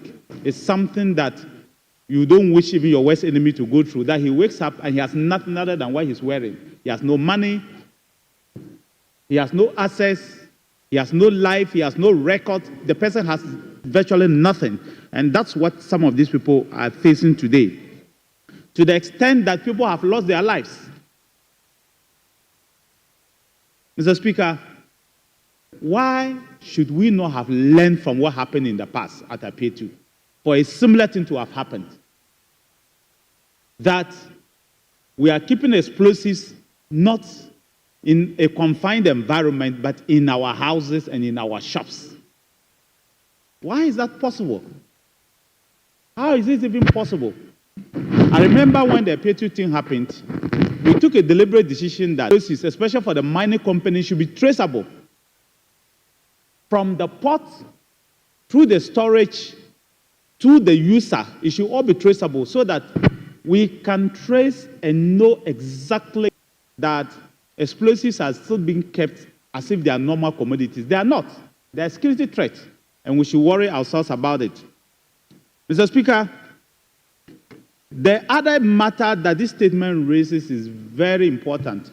How do we plan our settlements? To the extent that when one house catches fire, then you have 30 houses all raised down. A structure, a kiosk catches fire, and about 30 houses are raised down. The fire service people are having difficulty to be able to assess the place. Even in reversing, somebody gets injured, and they themselves are getting injured out of the way. What vehicles are they using?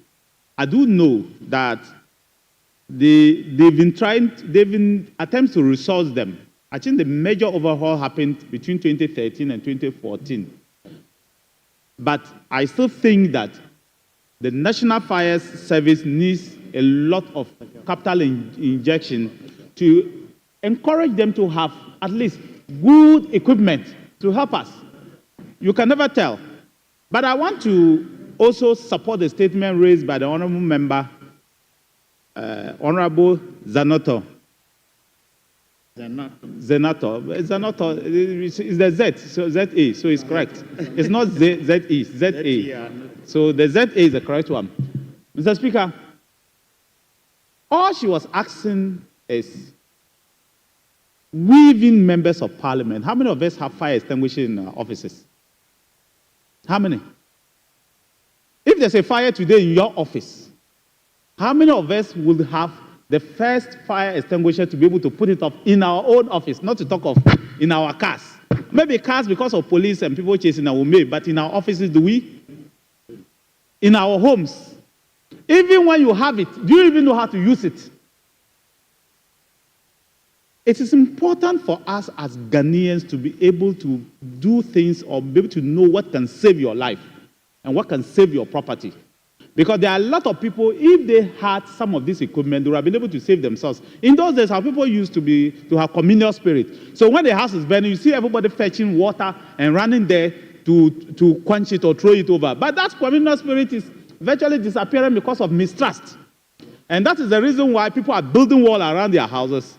Walls that are higher than even the building itself. They themselves are trapped in that prison they call a wall. Because when, God forbid, a thief enters your house through the gate and locks the gate, you are dead. Because nobody can see you. Nobody can see that building. Nobody can see what is happening inside you. And many people have died because of that. It is because the communal spirit is gone. Because I do know that in those days, if you attacked a Ghanaian house, several other people will rush to find out. But today, when somebody shouts in their houses, the first thing is to go and lock his gate. That's the sort of society we live in. The first instinct of your neighbor is to go and lock his gate, close his windows, and because he does not want to get involved. But in those days, it was not like that. In the days of our forefathers, our grandfathers, they will rush to find out what is happening, to assist their neighbor. Today, it's totally different. So, Mr. Speaker, there are several things that this statement teaches us. And that's why I want to support the call by the honorable member that you should refer this statement to the appropriate committee so that they will take it up, especially the Committee on Defense and Interior, investigate it, because it seems to me that we haven't learned from what happened in the past. Because if we had learned, then the storage of explosives would not have been in their kiosks. Then the way fire service themselves even responded would not have been, even though we want to thank them and praise them for their response. Even when others were getting injured, the people at Asante Akim Sakonongo, the people were getting injured, those in the Jusu had to rush to come. Of course, there was a small distance, and because of traffic, sometimes their response time would have been a bit slow. But, Mr. Speaker, it tells us that we didn't learn what happened after Apietu, to the extent that an explosive happens and now we have a similar situation on our hands. Are we going to allow a third situation to happen before will be able to learn. No, we should not allow that. So if the committee investigated it, of course, it was not a parliamentary committee. I expect that Parliament should set up their own committee on this one, investigate it, and make recommendations that will stick, that should work, and allow the executive to implement those committees, those recommendations, so that we don't have a similar situation. Mr. Speaker, Kantamanto, as he said, just happened recently, where just fire at one place raised down virtually everything. Our markets, the way they plan them and the way things are, our buildings, this does not happen in the French countries. You cannot build a house in the French-speaking countries unless certain things are put. Utilities, things including roads, including water, access roads, the designs and the places are done before you come and build. But unfortunately, ours is not like that. Because people sell land illegally, this person, they will sell to you, and when they say build, and when someone is coming, the workers will run away, another person will come and sell, and the whole place is not planned. So if you were to fly over Accra, I had the privilege of using a lot of quarters, and I could know, if you fly over Accra and you see that a lot of the roads have dead ends. The road is going, and then there's a dead end because somebody has built across it and has blocked it because either the person has power or that. And so when there is a problem, it's difficult for the fire service to assess the place. They are building on waterways, Mr. Speaker, and very soon during the rainy season, you will face it. People have gone to build on waterways, they have gone to build block roads, and you know that this has been demarcated for road, but somebody, a powerful person or whatever, will go and build because, I use the word powerful person because, Mr. Speaker, unfortunately, they are not able to break down these houses. And if you were to go to Weja area, they have virtually taken over and built on all the waterways. So you will see thousands of houses sitting in water. If you fly over, or if you fly a helicopter over, then whenever it rains, you see thousands of water or hundreds sitting on water, sitting inside water, houses upon houses. Who are the owners? Did they get permit to build? How did they build? What sort of society are we building? So this statement is loaded with a lot of things that we should do, Mr. Speaker, and these are the things that should concern us as members of Parliament. I want to sympathize with you, my honorable friends, and sympathize with your constituents, all those who lost their lives, and see how we can support them to be able to survive. At least, in the meantime, to get food to eat, NANMO should be able to go there and find something. And that's why I would say, as part of it, the community should look at how they can be able to support NANMO. Because NANMO, unfortunately, is not resourced enough to be able to rush in and help the people and do what they need to do. And unfortunately, Mr. Speaker, I get into the rainy season. Worst of this will happen. I'm not praying for it, but it's true that we are going to have worse situations like this. Tidal waste was somewhere in the Volta region. It's across the whole coast. Because of environmental changes, the nature of our society is changing. Things we used not to see before are happening. We've cut down virtually all the trees. So we are having difficulties all over as a country. So, Mr. Speaker, I want to call and support the fact that we should support the people. They are our own people. Today, they are helpless. We should find a way of getting government to at least support them. Government has been supporting other countries who fall in disaster. So we are bringing this, the member is bringing this to the attention of government to at least find a way of supporting so that the people can get something and something to live on. I thank you, Mr. Speaker, and may the souls of the innocent who have departed this earth rest in perfect peace. Till we meet again, but not when I'm 90 years. I thank you, Mr. Speaker. Thank you very much. Leadership, any comment on the statement?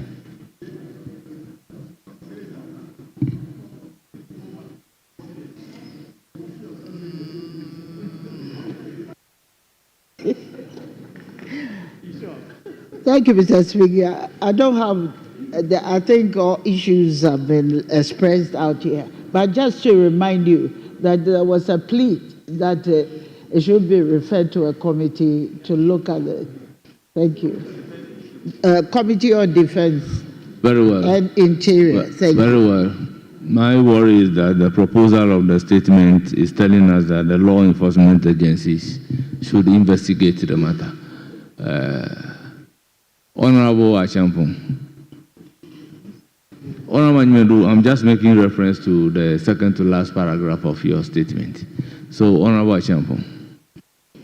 Mr. Speaker, thank you very much for the opportunity. Let me also join colleagues to extend my condolences to our friends who lost their lives through this tragic accident. And then those who sustained some injuries, it's my prayer that God will grant them a speedy recovery so that they will come back and do whatever they are supposed to do for their communities. Mr. Speaker, members have raised a lot of issues referring to what happens in Appeal 2. So the point is, the point is, are we learning lessons from all these things? So the issue will happen, we'll comment on it, and we'll go to sleep. This statement will be referred to the committee, they will generate a report, they will task government to intervene, NADMO and Ghana National Service will intervene. What about we, the citizens?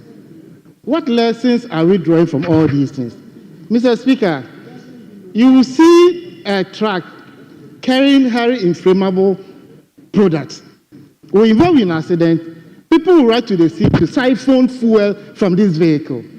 By the end of the day, some will get burnt. We've seen it severally. So what is happening to us?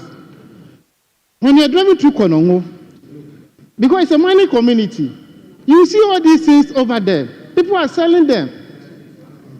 And we have the security agencies, regulatory authorities. What are they doing to save this situation, Mr. Speaker? We live in a country where somebody can just walk to a shop and buy an acid, buy explosive, without any check. And we expose ourselves into all these things. We come back, it's like a talk show, we lament on it, that ends it. The very people that we are trying to support are not ready to change their lifestyle. So we have a very big challenge on our hands, Mr. Speaker. Ghana Fire Service is not well retooled. Let's give them the needed resources so that they can also work according to time. But according to the statement, they were there on time. Mr. Speaker, the question is the gentleman who was trying to aid them, who was trying to direct the vehicle, are you a trained firefighter? You are not. That is not your fault. A trained officers have arrived. They are coming to do their work. And you are there to direct where they should park their vehicle. By the end of the day, you've lost your life. There's no insurance cover for you. But the officers, at least, there is an insurance cover for them. So, former Defense Minister said the communal spirit is almost gone. He was trying to also rejuvenate that, let people see that, okay, he's also supporting to fight the fire, but at the end of the day, he's gone. So sometimes, I'm not saying we should mind our business, sometimes we should allow the experts to do their work. So, Honorable Member,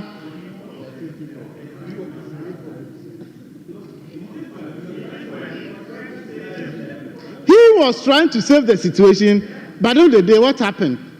Because he's not an expert. He's not trained to do that job. But the one who called the fire service did what was expected of him.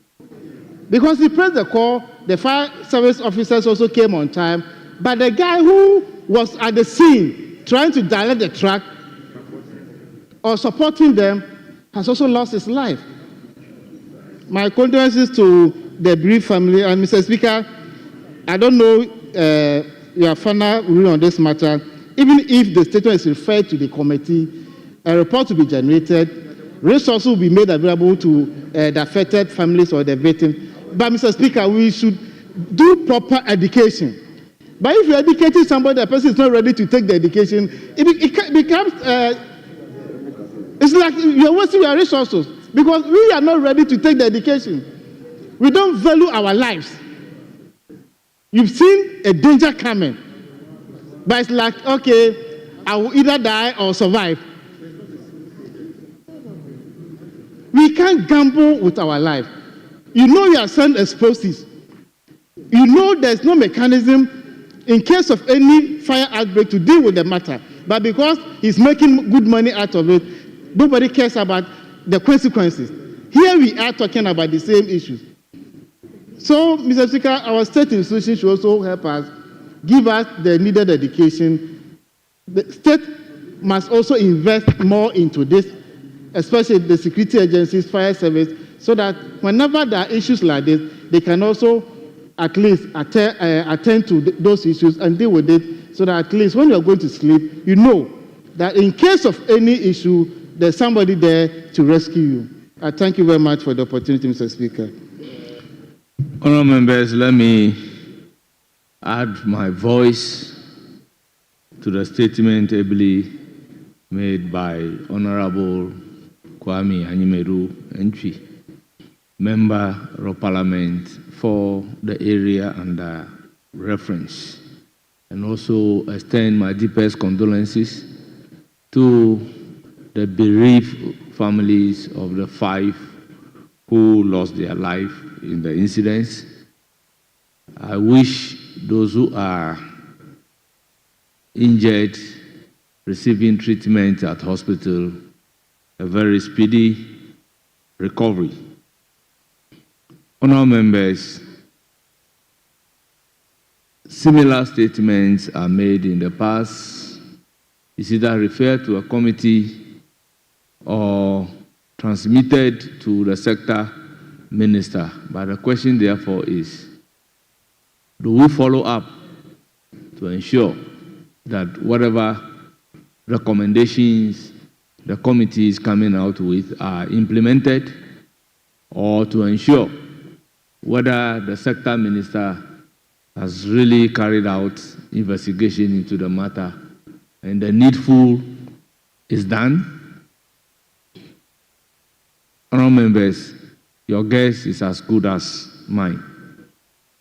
Honourable members, on this occasion, I will want to direct that the statement be transmitted to the minister responsible for Interior to ensure that proper investigation is conducted into this matter. If anybody found culpable, the law must take its own course. Honourable members, the fire service is under the minister responsible for Interior. If there is a need to retool fire service, it will rest on the shoulder of the minister responsible for Interior. Therefore, let the statement be transmitted to the minister responsible for Interior for thorough investigation, and through the fire service, the general public should be educated about the handling of explosives in this country. Honourable members, I accordingly direct. Honourable members, statement time has ended. Majority, Deputy Majority Leader, any indication? Yes, Mr. Speaker. Mr. Speaker, tomorrow we are starting a workshop, and it's going to be a long weekend. So I suggest that we bring proceedings to a close for today and be back here tomorrow for the workshop. Thank you, Mr. Speaker. Deputy Minority Leader.